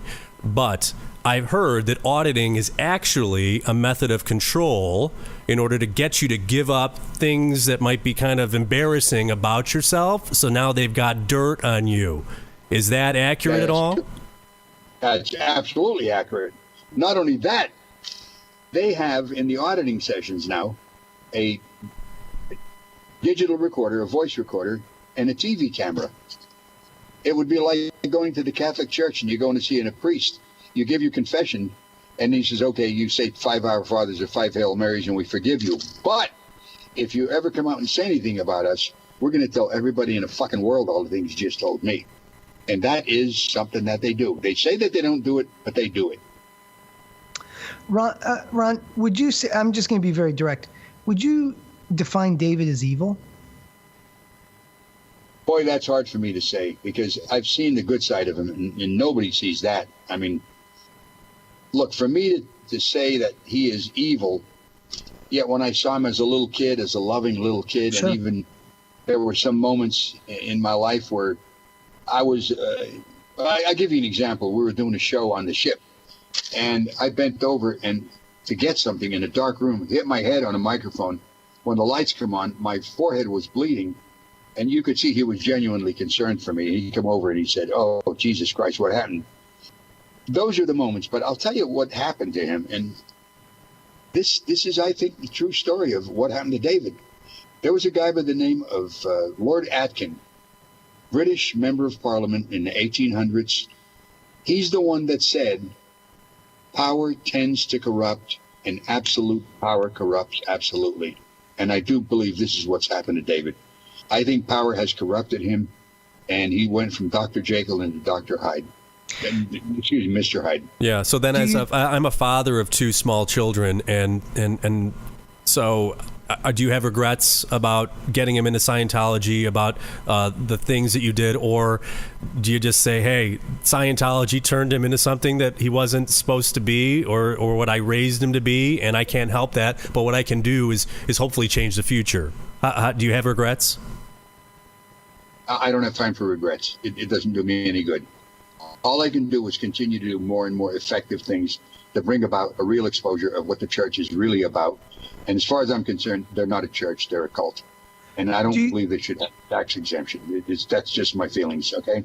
And do you think David... Now, doing this interview, I feel this is something effective. More people will hear about this. Say, hey, listen, maybe if they were thinking about doing it, don't fucking do it. go and get, at the end of the book, you'll see the guys' names. Get some of these books. They're like 99 cents. Sure. Read them. Take the time to read them and get educated on some of these things in life. That work, as far as I'm concerned. Do you think David should go to prison? No. Okay. I'll tell you flat out, no. Okay. Some of the shit that people don't go to prison for these days. Well, it was one of those things in terms of, I guess in the most technical sense, I've heard the term used, mind prison, where they're not really holding people against their will. I guess if they physically go to walk out and fight enough, they can walk out. So I don't. Listen, guys, here's what happens. And this is really what keeps people there. You're indoctrinated on a daily basis as to what you're doing is the most helpful thing for all of mankind, that what you're doing to disseminate this to everybody on planet Earth is going to help everybody. You develop friendships there. You're working with people for 10, 15, 20 years. Now, to walk away from all that and say, fuck it, I've been conned, Hey, Mark Twain said this, a great saying. He said, it's easier to fool people than it is to convince them they've been fooled. Once you have this indoctrinated, you want to assert your rightness and say, no way, I was not conned. It's a good thing, No, it's not a good thing. No, it's not, Right. What's the strangest thing that you ever have seen in Sea Org? Like within, I have this vision of like kind of almost these eyes wide shut events, maybe not with the nudity, but just something in terms of ceremony. What would be in terms of the general public if they were to know was happening in Sea Org, where it would just be mind bending to them? Okay, what I think is a ridiculous thing, and this is a carryover from when they had the ship, the Apollo, where L. Ron Hubbard ran the organization from the Apollo. And that's while he was trying to evade taxes, tax evasion. He was up on charges of tax evasion. Is that correct? Yeah, but that wasn't the story. He said in order to do his research, he had to get away from land masses so that he could do it properly. But the fact he was on the lam, come on. Yeah. He was on the lam. He was running out of places to stop at, so he went on the Daytona Beach and then bought this property in Clearwater and got the place going down there. Okay. But okay, on the ship, if you fucked up when you were auditing somebody, they would throw you off the side of the ship, and it was called overboarding. And kill you? Now, pardon me? And kill you? Or then they throw in a life preserver and pluck you out? But I'll say it is. It was a dangerous thing to do because, that ship isn't like 2 feet off the water. Right. They literally throw you off the side of the ship. Now, since there was no ship to throw you off, at the land, at Gold, at the base in Hemet, California, they would have what they call overboarding, and they would throw you into a fucking lake. That's supposed to cleanse your soul. To me, I thought, you know what? If anything, I want to get the fuck out of here. Were you ever overboarded? Yes, I was. And the only thing is you could take the money out of your pocket, take off your watch, your shoes, but you'd be fully clothed, and the port captain or that would be a post like on a ship. It's the person who's confronting the public, and he's a public relations guy. He'd read this little thing, say, this cleanses sins of your soul. Some bullshit, and then you get pushed into the water. I had a friend who got pushed in, and he must have been, if he weighed an ounce, he weighed about 350 pounds, and I thought he was going to drown. Yeah. But what do they do?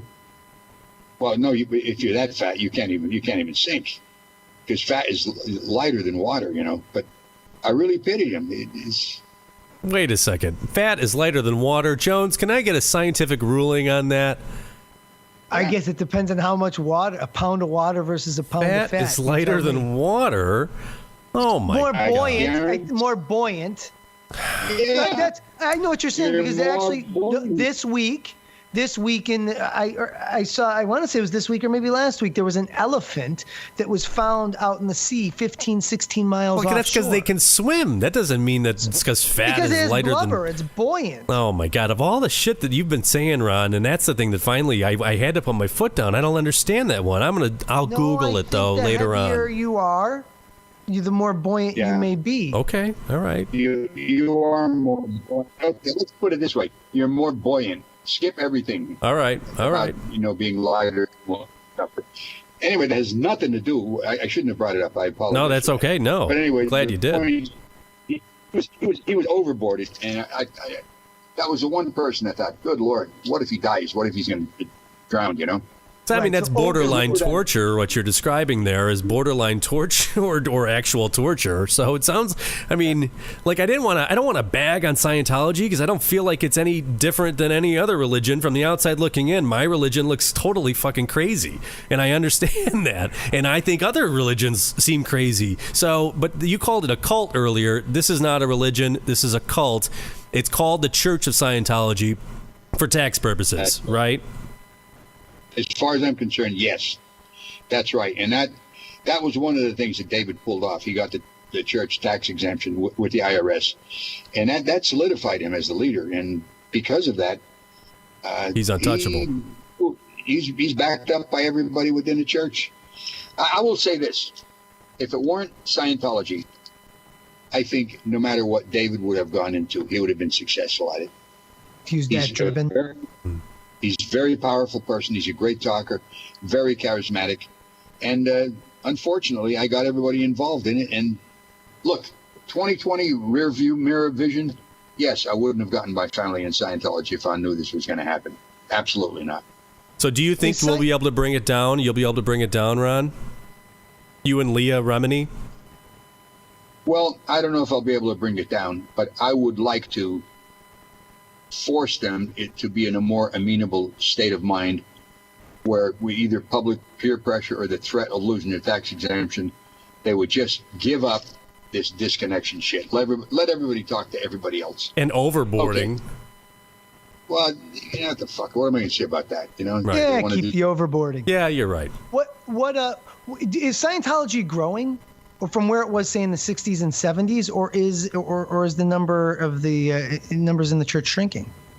Well, from all the reports that I get, and I get it from people who would know, they were in high executive positions when they were in the 90s, it was probably at its height. And it was estimated that maybe throughout the world there was about 100,000 Scientologists. That's it? Right now, they're estimating it's maybe between 20 and 30,000 throughout the world. Oh, really? Wow. So it's taken that big of a hit. Do you think what would be one of the largest contributors, like the internet? I'm sorry, I missed that. I was talking over you. No, I was curious. What do you think would be one of the largest contributors? I'm guessing maybe it's the internet, people being able to get their stories out there, YouTube videos, Reddit posts, what have you. That's right. Because look, in the 70s and 80s, there was no internet. When did the internet come out? The late 90s? Sure. Something like that. Mid-late 90s. Okay, once that come out, you can't hide from that anymore. I mean, there's an upside and a downside to it. But the upside is that information is freely flowing. And people can go on the internet. We couldn't do that. I couldn't do that when I first got in. I believed everything they told me because I thought, this outfit is up to all good. That was my experience in the very earlier years. Sure. And as I said then, it took me about 6 months of planning to execute her escape. And I don't mind telling you this. It was, real touch and go right at the very end. When I was coming to that gate to push the button to be able to get out, which was not at the main booth where there was a guard, pushed that button, and all the planning I had done up till that point fell into place, and he pressed the button to let me out of the gate, thinking I was going to go across the other side of the base. I turned left, pedaled in the metal about 70 miles an hour till we got down to this crossroad, about a mile down the road, and I took a turn where it wasn't expected. Meanwhile, the guy chasing me took one of the wrong turns, and I was free at that point. Now, when did you feel comfortable enough to talk to your wife about escaping? Because my understanding is even among married couples, and even among your son David and his wife, if someone runs afoul, you're to report them, you're to correct them. When did you know I can turn to my wife and talk to her about leaving? Okay. Well, look, my wife and I have always had open communication, and she would never rat on me, nor would I rat on her. That's the term I use. Okay, when you write a knowledge report on somebody, you're writing on them. Sure. I wasn't raised in that type of culture. It may have some value. I can't fucking see it, okay? Things start getting so bad, I would say to Becky, listen, Bex, we've got to get out of here. And she would say, Ron, I'm telling you, it's going to get better. Don't worry about it. Things will improve.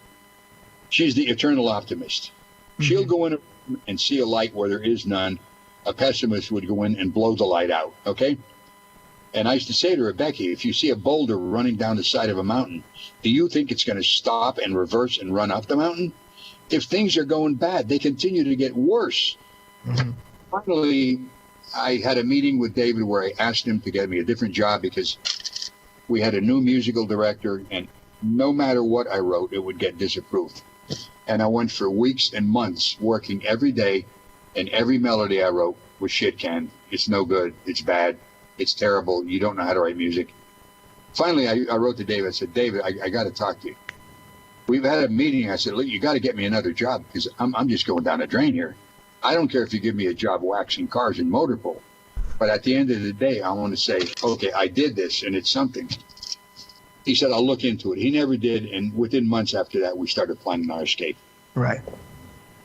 But you did feel all along she was someone that you could trust, because my understanding within the Church of Scientology, there's not a lot of couples like that. Yeah, you're lucky you didn't get overboarded times 10, Ron. Yeah. No, I mean, I know that the people as a matter of fact, I know that this one trumpet player and his wife, he said some things, she wrote an knowledge report on him. And I never got that deep into being indoctrinated that I felt that I would have to tell on somebody.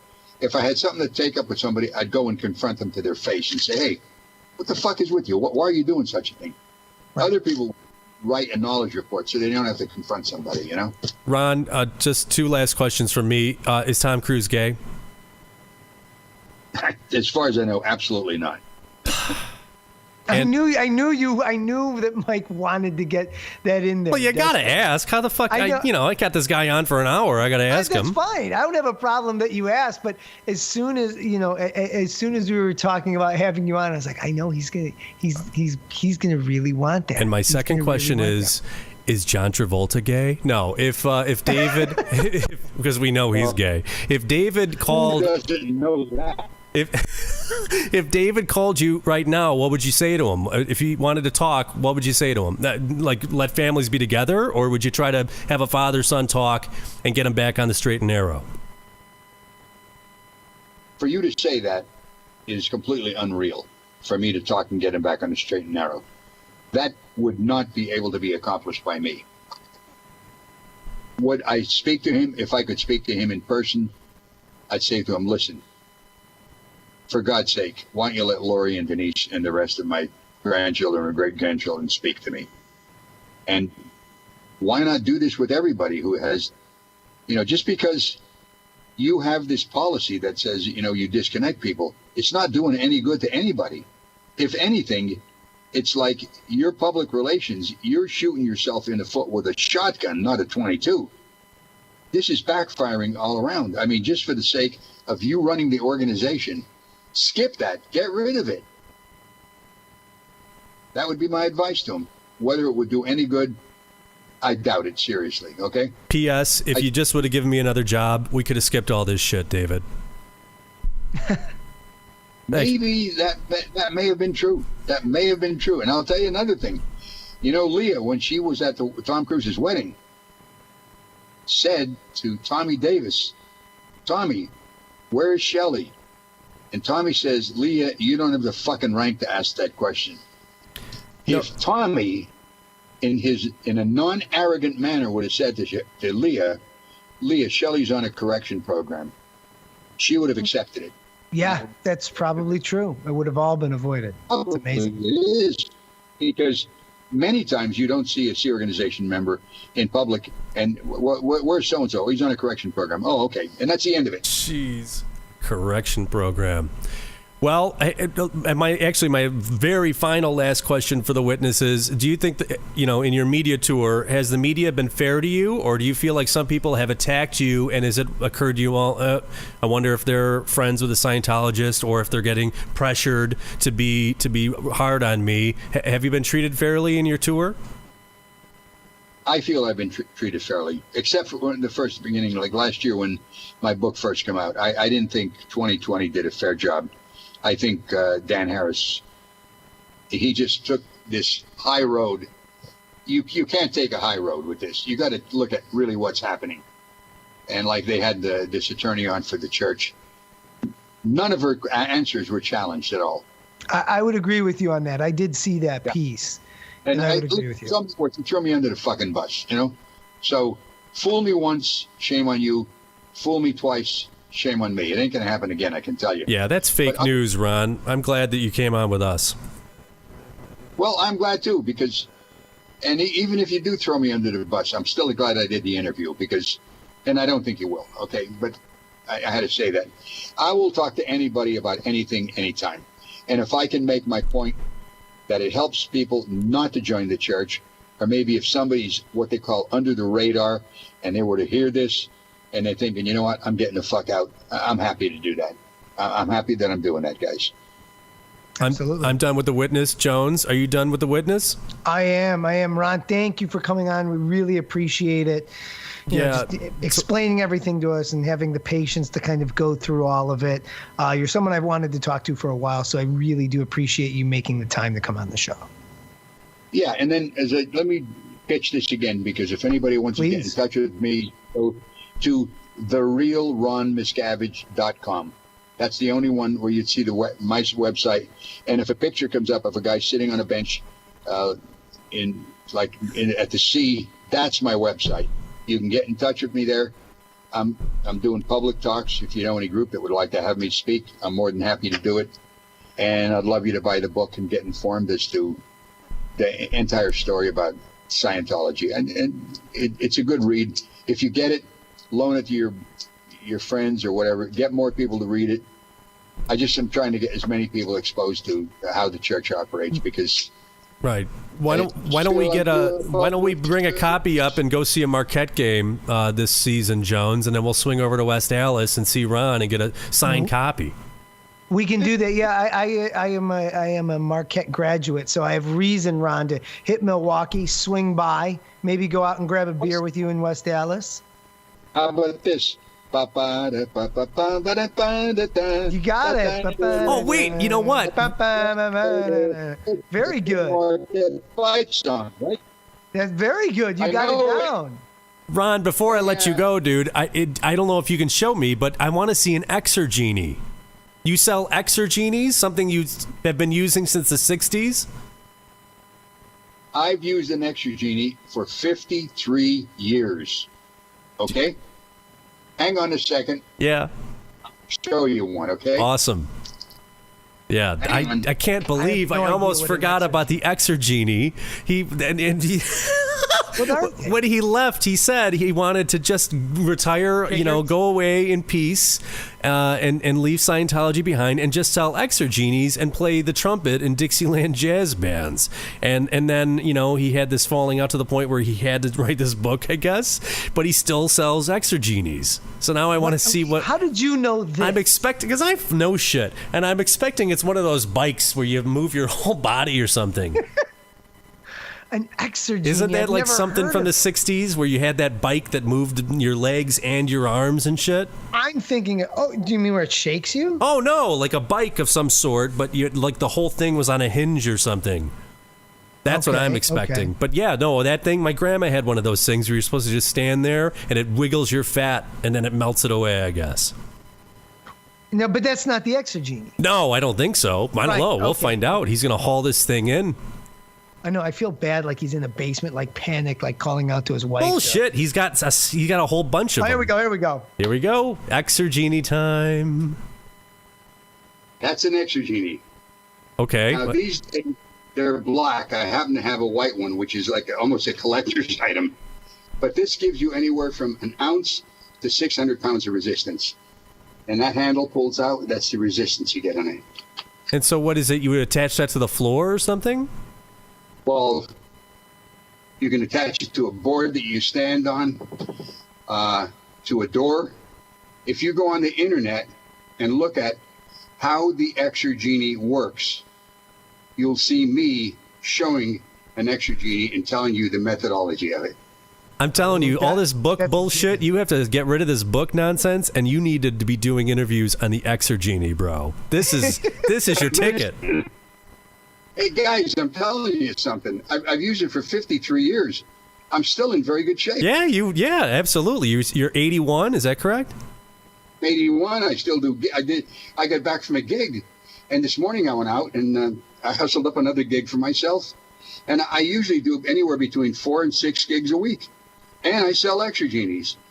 And of course, when I got out, I self-published 2 humorous books. Yes, one of them. What are they called? True Confessions of a Kid, and the other one is Hideouts for Midgets on the Lam. Nice. That's the one I wanted to ask you about. Hideouts from Midgets on the Lam. Yeah, and they're all true stories, except for the hideout for the midget on the Lam. But they're true stories of my growing up in the coal regions in 40s and 50s. That just, you get a laugh out of them. I've been telling these stories my whole life, and people have said to me, Ron, someday you got to write a book. So I escaped from the church, and that gave me a lot of time, so I wrote them and I self-published them. Nice. Good deal. You guys have to check that out. We have books to read, exergenies to work out with. And the exergenie, you're doing your pull-ups with it, or curls with it. What are you doing? You can do everything. But the methodology is this. You start out each movement with the static contraction. In other words, what you would do is you would pull on it for 10 seconds. To jam it, you do an isometric contraction, and then you pull it through a full range of motion for 12 seconds, okay? But the easiest way, go on the internet, look at how the exergenie works. You'll see that and you'll understand the methodology. And can they buy this on your website, Ron? The Packers used to use this in the 60s when they won the championships. Come on, man. Max McGee and the boys used to use that? That's awesome.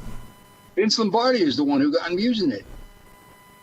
And they can buy this, people can buy the exergenie on your site, the real RonMiscavige.com? No, you just go to exergenie.com and tell them that you're buying it from me. And I'll tell you this.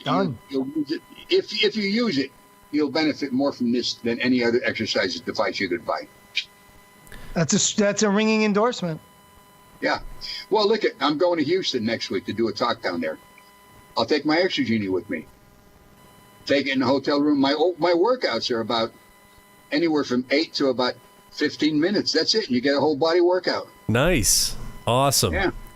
Well, I'm glad you showed me. Thank you for going and getting one. And I look forward to talking to you again soon. Enjoy your time on Leah Remini's show on August 15th. Yeah.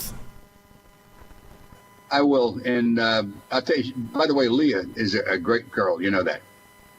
She's a real person. Yeah, she seems spunky. She seems real. We like her. Well, the way that she seems is the way she is. And she's from Brooklyn. Salt of the earth, kind of like you. Coal miner, small town coal miner guy from Pennsylvania, real guy. There you go. It's Ron Miscavige. He's the author of the book Ruthless, Scientology, my son David Miscavige, and me. He's going to be on the premiere of Aftermath, Season 2 of Aftermath, Leah Remini's show about Scientology. And that's coming up this week on A&E, Jones's favorite network. I think that they've gone downhill significantly since you left, Jones. Oh, I don't think there's any question. I don't know that my departure from A&E had anything to do with that. But I don't think there's any question that they have been suffering since we have parted ways. There's no question. After you left, after you went to black, what was your phrase? What was your catchphrase you used to say? We're going to black. We're going to black. Every episode on Paranormal Cops on A&E, you would get the dubious distinction of saying we're going to black. It's a classic. It's, all these years later, it still sticks with me. I can't believe I never made a T-shirt for you. We're going to black. Would you wear it? Yeah, no, I know. Or even that you don't have the audio of it where you can just play it back at will. I can't believe that that's not my ringtone for you. What am I thinking? It's pretty shocking. Well, now you know what you're getting for Christmas. You're going to get a We're Going to Black t-shirt with your caricature on it. I'm going to go to the Six Flags caricature artist and get them to do your face. Giant face, giant head, small body. We're going to black underneath. Just what I wanted. While we're talking about cults, Jones, the cult of Google. Is Google a cult? Is Scientology a cult? Is Google a cult? This week, America's debating it. We'll talk about it next. It's Shit Dudes Say.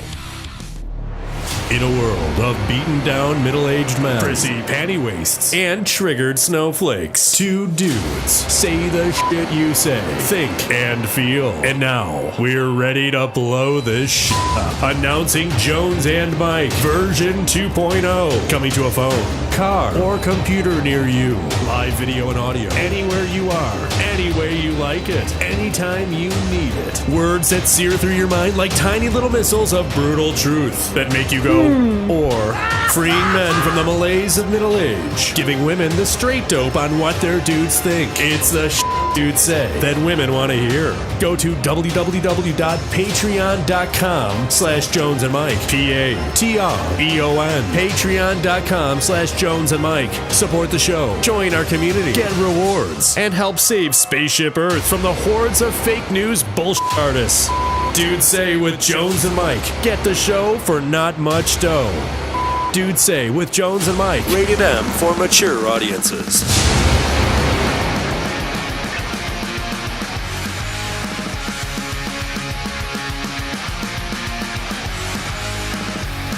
Jones, I loved seeing the Google thing blow up this week for the obvious reason that I work at Google.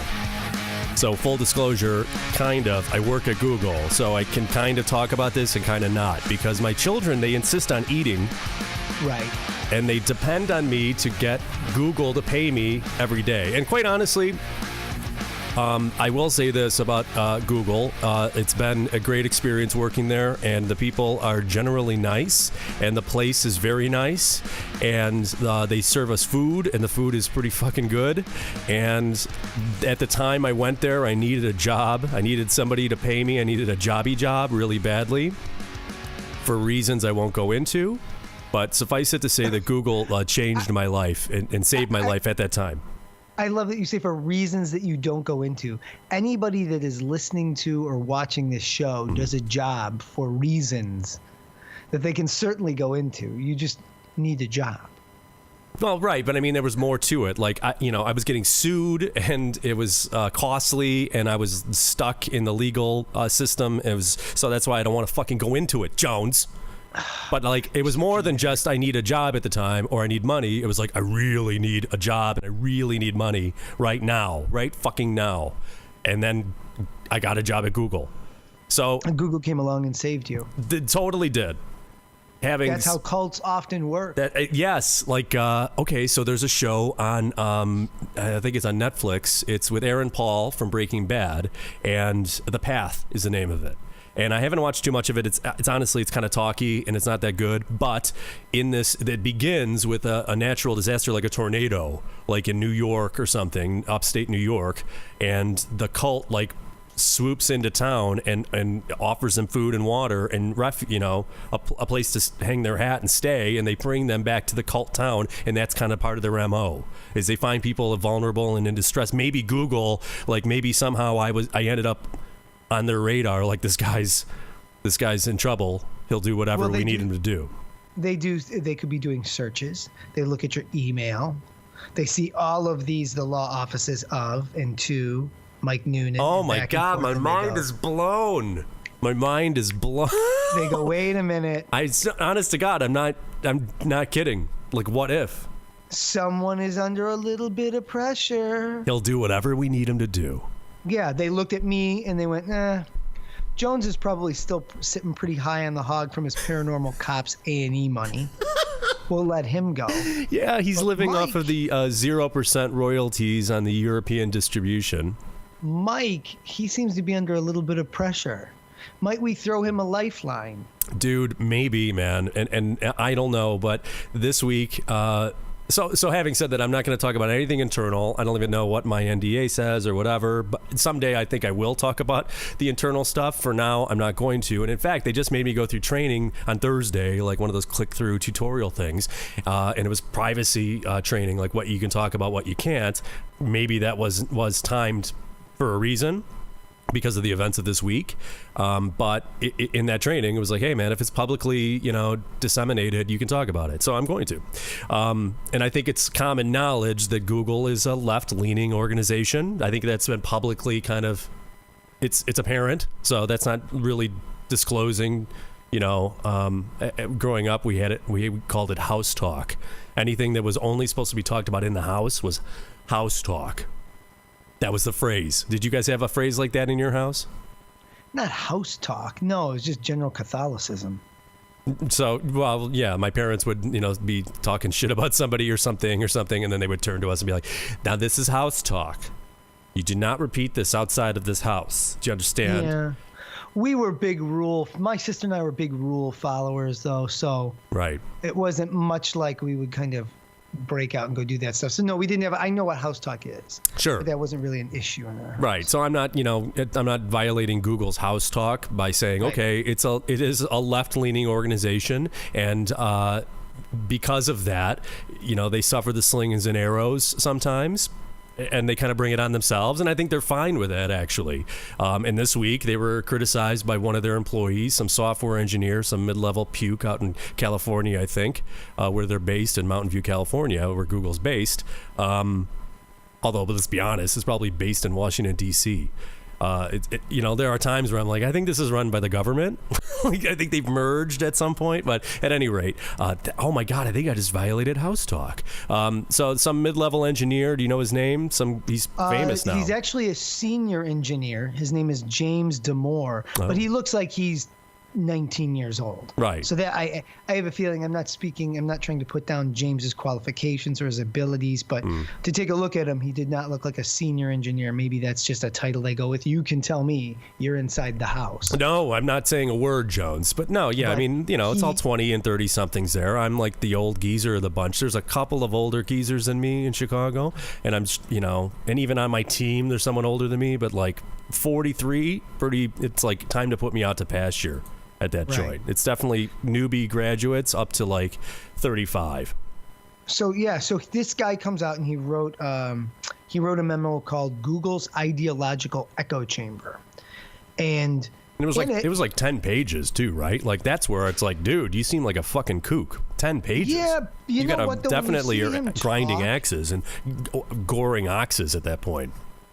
Yeah, but when you see him talk, he doesn't really come off that way. He's not I've seen a couple interviews with him, and he's not one of these guys that was like ready with the bullet points, and you could tell this guy's been sitting on this. He's got his bullet points ready to go. Like, remember the boy that made the clock bomb? Yeah, Ahmed. That went into school. Ahmed, the Sudanese, yeah. Once that story broke, his family seemed to be completely prepared. They had like lawyers and talking points. Oh, well, like his dad had already been like a Muslim activist. He had gone after the preacher in Florida who wanted to burn Qurans. Right. So he had already been like in the public eye, that dude's dad. That's why that whole story was bullshit. Right. But that's my point is this guy has none of that. He's just one of these thinkers. He likes to come home and he probably plays a little Magic the Gathering and types out memos and thinks about them and whatever. But it was funny is I read part of the memo, and it's not like this scathing screed of all these evil things about Google. Like, he kind of does play on the ideologies of the right and the left. He was really pretty fair-minded. So when he comes out, and again, like the tenor and the purpose of it was, I want to spark debate about whether or not debate can be had here at Google. Wasn't that one of the main points, in addition to saying women are shitty engineers because they're just not built for it?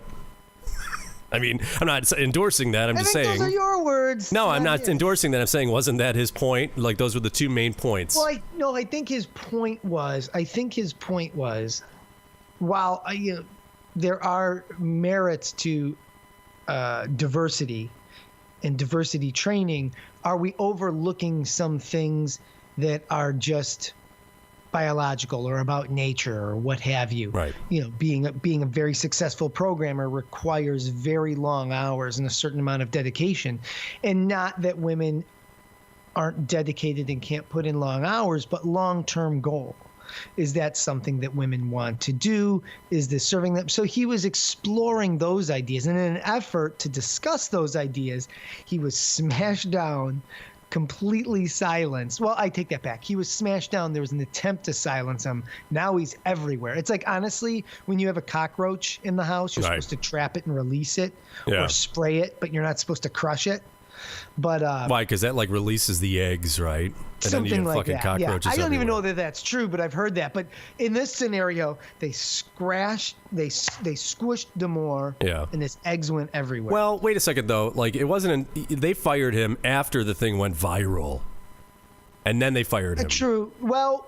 But wasn't it though? But they should have left him on, dude, because I mean, you know, they could have put internal pressure on him and just made, you know, there's a lot of ways to make your life miserable within that building. Like there's a lot of access you need, and they could just fucking hurt your access and permissions and stuff, and just make it miserable. And you would leave on your own. Here's the thing, though.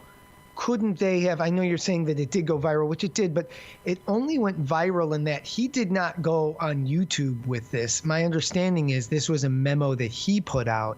Like it was still house talk. And it was people reacting. Funny enough, maybe I'm getting this wrong, but is this not an example of people who read this memo and took house talk outside, which it does appear, from my understanding of the story, that James Damore did not do that. He spoke within the house. He attempted this house discussion. Yeah. And then it was people within the house that went running out into the street, and in the middle of the street started spreading the news. Yeah, and that may be the case. I honestly don't know. I will say that, so obviously they encourage you to use Google products there, and a lot of Google products are fucking awesome that I didn't use before I went there. And so Google Groups is one thing that I use more than I did before I went there. And they have, you know, Google Groups for like the Chicago office. So ostensibly, you know, it's a Google thing, but it's not like endorsed by Google. They're moderating it or whatever. It's like an internal, like kind of external employee resource where people sell tickets to Hamilton or fucking meetups or whatever. Give away things, whatever. So it's kind of like a little Google Craigslist, if you will.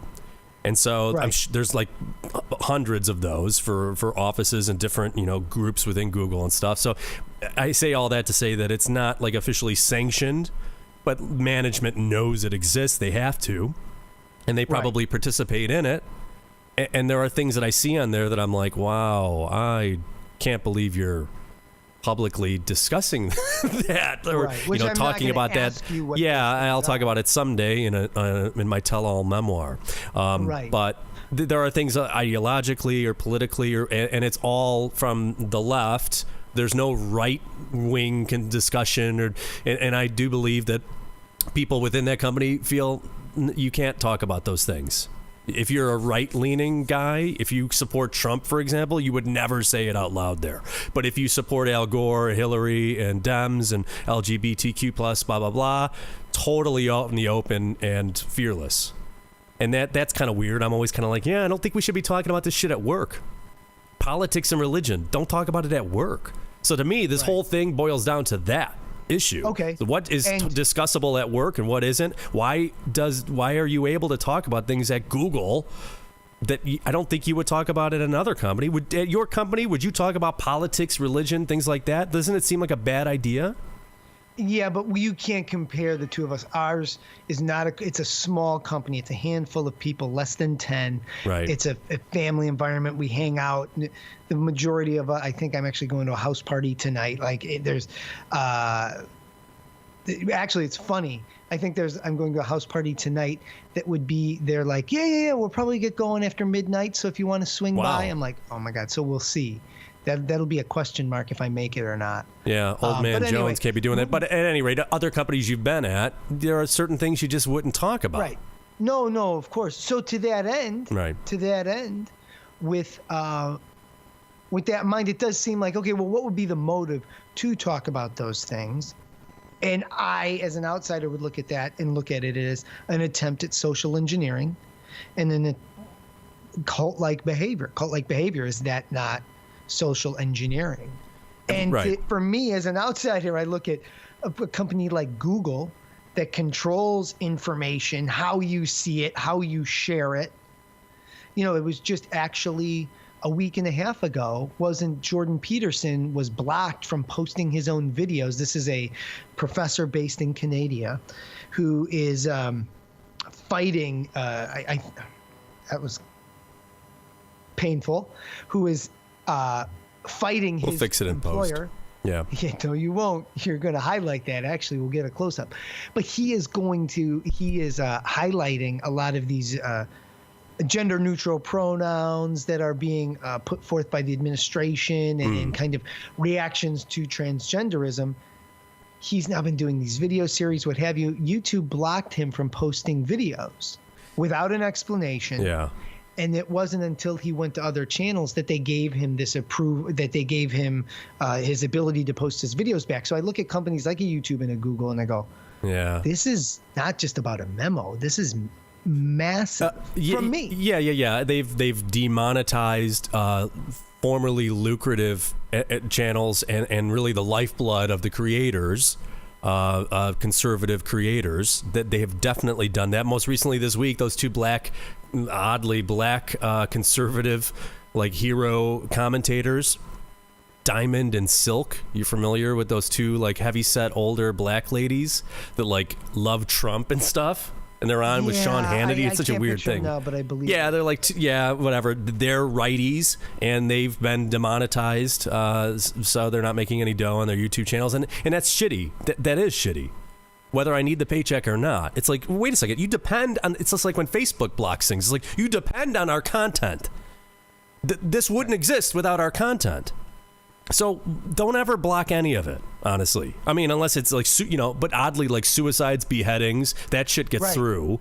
But like, certain ideological perspectives don't get through. It's shitty. So yeah, and they definitely have been sanctioned by the European Union to the tune of billions of dollars in fines for manipulating search results, public information. Look it up, Google it, Bing that shit, Jones. So, I mean, like, and frankly, when your motto is don't be evil, I think that's a tell. So there's a lot to criticize there. And I think that they could do a way better job than they have of divorcing themselves from manipulating results and steering ideas. So would you say the environment is akin to a cult? We just got done talking about Scientology. Now we're talking about Googleism. I wouldn't call it a cult. Okay. I don't know what a cult is though. Like somebody in my family, like not like a direct relative, but like the brother of somebody in my family, like joined a cult. I should ask him, hey dude, what's a cult? And then he like escaped from the cult. Like he stayed in the cult for like 3 or 4 years though. Moved out west somewhere, some commune, like legit. So I should ask him, hey dude, what's a cult like? Okay. So I don't know, man. But I mean, yeah, there are things that do make me feel uncomfortable from time to time. There were things, hands down, the worst place I ever worked was CBS in Chicago. Just miserable. You worked there too? Miserable? Yes, but we were different. I worked in dance radio and you were working in news. Yeah, but I mean, just as soon as you walked in that building, dude, there was like an oppressive feeling of doom. And everybody was fucking crabby and shitty to each other and just crabby people. And I have I would never, ever work for them again unless it really was different. But it was one of the most miserable places ever. And so that place, was, closer to a cult than Google, I would say. But again, I'm in Chicago. I'm not in the mothership. Maybe Mountain View is like fucking weird. What? Yeah, it's like Sea Org. How would you define it? Because there is a level. It does seem to me, to be an outsider, and anyone I've ever talked to spoken with that's worked there does seem to be a level of social engineering. It's not a place of, even though it's all about this search engine and all these other ideas and exchange of information, it does not seem to be a place where you can freely exchange your thoughts and ideas. So how would you define it? Yeah, and my stance on that is I'm not going to define it. Whenever things like that come up, I go, I don't want to talk about this. We shouldn't be talking about this. I don't fucking care who you're voting for. And you shouldn't care who I'm voting for or what I feel about this issue or that issue. I mean, I know that human beings are going to talk about those things, but there are certain things you shouldn't talk about at work. So, I don't know, man. I don't, whether it's Google, here's the problem, is that Google isn't just an advertising company. They are presently in the midst of releasing 20 million genetically engineered mosquitoes in Bakersfield, California. You knew that, right, Jones? I did not. Yeah, because they're studying and battling the Zika virus, and this is part of an experiment. Because Google bought a lab company that genetically engineers animals. So, then they also, they're into so many different things, and that's where the real problem is. If it was just a search engine company, like if this was 2003, it would be distressing because, yes, they're displaying how the world sees its news and information, but it wouldn't be as distressing as it is in 2017 when they're into so many fucking weird things that are public knowledge, by the way. And some very, very cool things, by the way. Their moonshot initiatives are, to cure cancer and space travel and all that stuff. But it does get back to, like, why are they so huge and into everything? Like Amazon, Google, even Facebook, or these tech companies are just, they seem like they're too big and they're into too many different things. Do you ever talk to anyone? Well, I guess this is the definition of house talk. But do you ever talk to anyone, and you can just tell me no or whatever, but do you ever talk to anyone that you work with and they're like, man, this company is too big, like it does need to be busted up, or why do we have to be in so many things? Yeah, no, and again, I don't really have conversations like that. Honestly, here is one defining characteristic that other outsiders have pointed out to me, is that people really don't talk in that building, and they kind of don't interact normally. So I will say that. That is a weird thing. Like, people aren't like palling around. Everyone's working on different things with teams dispersed all around the world, and nobody knows what each other's working on. And so I am closer to people in other cities than I am to people in Chicago right next to me. Okay. Well, I was going to ask why that is. And is it because there are so many things about the work experience or work-life balance where people are like, I don't want to mess this up? Well, yeah. And that is an important, I am just a vendor to Google, and people who are Googlers, like, they've got options and bonuses, and they've got a lot more at stake. Right. And a lot more to lose, although a lot more security too. So, right. But again, my issue with this is, if this were any other company, it wouldn't be that big of a deal. But like the Amazons, the Googles, the companies that I'm surprised haven't been the subject of antitrust suits by the federal government. And for years I've been shocked at that, but I figured, okay, if it's ever going to happen, it's going to be this Trump character, but it ain't happening. So I don't think they'll ever get busted up. So now, okay, fine, let's move on. So then my second question is, should you even talk about these things at work at all?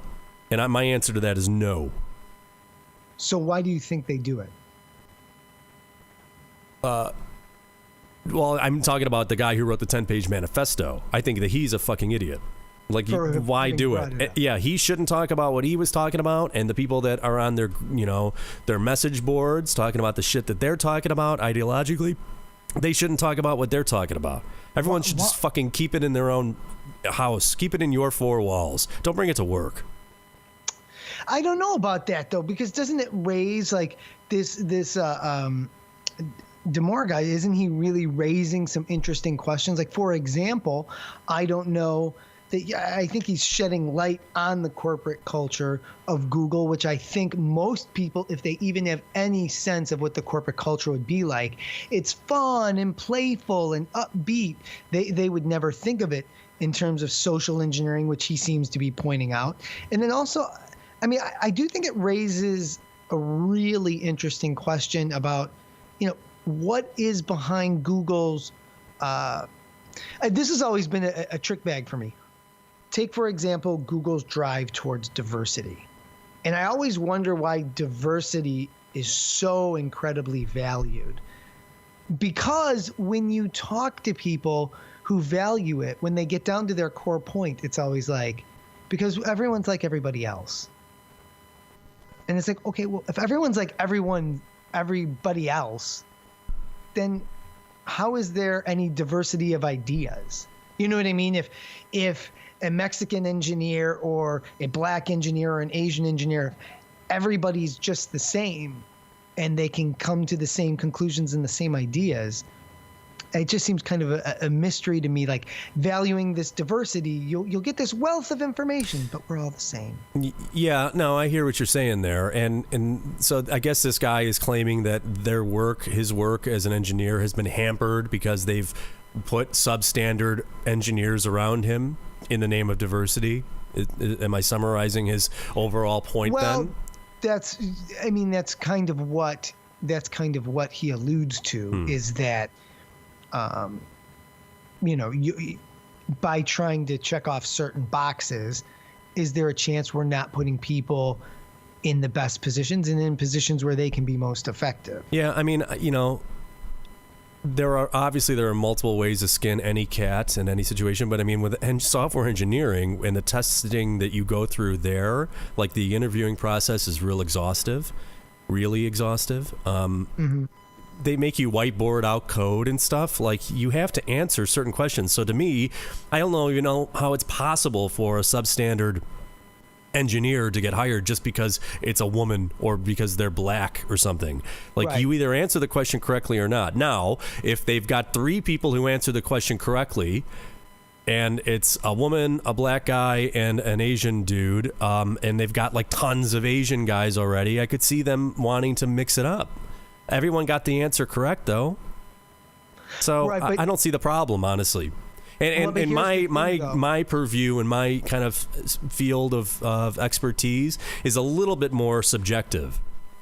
Like, there's not really a right and a wrong and a black and a white answer to what I do, creating content for them, like blog and video and website stuff. Like, there's lots of ways to do it. So probably in my kind of vertical or whatever, my expertise, probably it's more dominated by women. Honestly. And probably I'm fucked. Like, I could never proceed through that organization, even if it was something I wanted to do. I probably couldn't. Like, probably there's way more men in the engineering side, and then the sales and the content stuff, it's more feminized, and that's where I'm at. Well, and that's just the way it goes. Now, the thing, though, that I will say about this James Damore, is I think there's another thing. I think it was more along the lines, not necessarily of race. And like you say, you're right. There are certain jobs where there's qualifications where you test for it. You either get the answer right or not, regardless of race, religion, sex, what have you. Right. But I think one of the things that he mentioned in terms of someone finding engineers that would really thrive, starting the discussion of, okay, well, in this particular realm, it requires long hours, things of that nature. So even if you can answer the question, he may be having a work experience. If we would have allowed him to articulate, his thoughts, he may be out there trying to say, hey, look, yes, I'm surrounded by people. We can all, black, white, Asian, Indian, male, female, we can all answer the questions. We all get the A's and the B's right.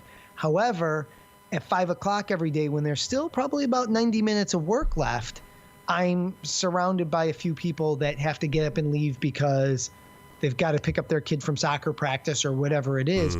So given those demands, is a career in programming,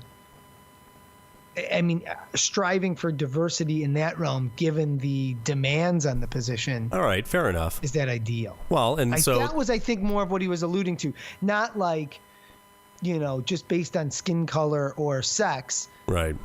especially in a position like you say, where you either get the answer right or wrong, that's not the issue. Well, that makes me a little concerned. That we don't discuss. That makes me concerned then, because then you get into questions of ageism. For example, like I could see them going, oh, you know what, this guy's 43, he's got 4 kids, he's probably going to have to leave early for soccer games and things like you just described. Like that's me. I don't stay till 9 at night because I've got family shit to do. And I could see them being like, we want somebody who's 26 and unattached.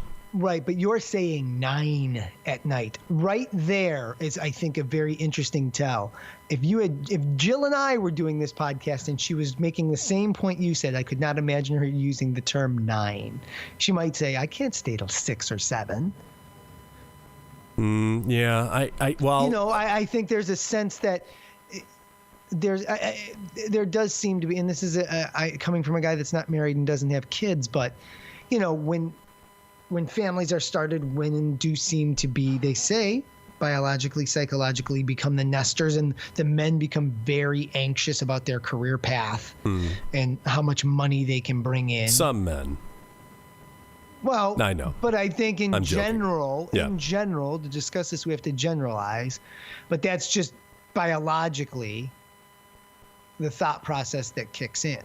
And even you going through like, yeah, man, I can't stay there until 9 at night, like 26-year-olds. You're still even using the breaking off point of being 9 at night. Yeah, which is incredibly late. And you know what? There have been times when I have had deadlines that just had to be made, and like the whole team was going out for coffee or something, and even my boss, and they were all women, and I'm like, no, I got shit to do, and she was like, no, it's okay, and I'm like, no, like it's got to get done, and if I don't get it done, no one's gonna get it done. It's not like you're the boss. I gotta tell you, like, so yeah, there have been times I've just buckled down and like, no, I'm not leaving until this is done, and I've been there till late at night. So maybe you have a point. Maybe women can't cut it when it comes to working long hours. Even still, dude, I think you'd leave your 10-page manifestos at home and you take your options and your sweet-ass Google bonus. You pray for that stock price, that stock to split, and you just get rich, bro, and shut up. Meanwhile, I would like to note that I think women can work very effectively late into the evening, and I leave work at 5:02 every day. Yeah, I know. You and I are the two weirdos here. Hey, when you're on the inner span, you can be whoever you want to be. And yeah, I think that getting back to this would be a non-story if this company was, I don't know, some trucking company or something. UPS. Let's say, but it's Google, and they're into fucking way too many things. Like they've split a few things off, kind of, or but they're into space travel and genetically engineering animals and all sorts of nutty shit, dude. For a company that started off as a information organizing company, a search engine. So, well, you've heard it here first. Google is a cult.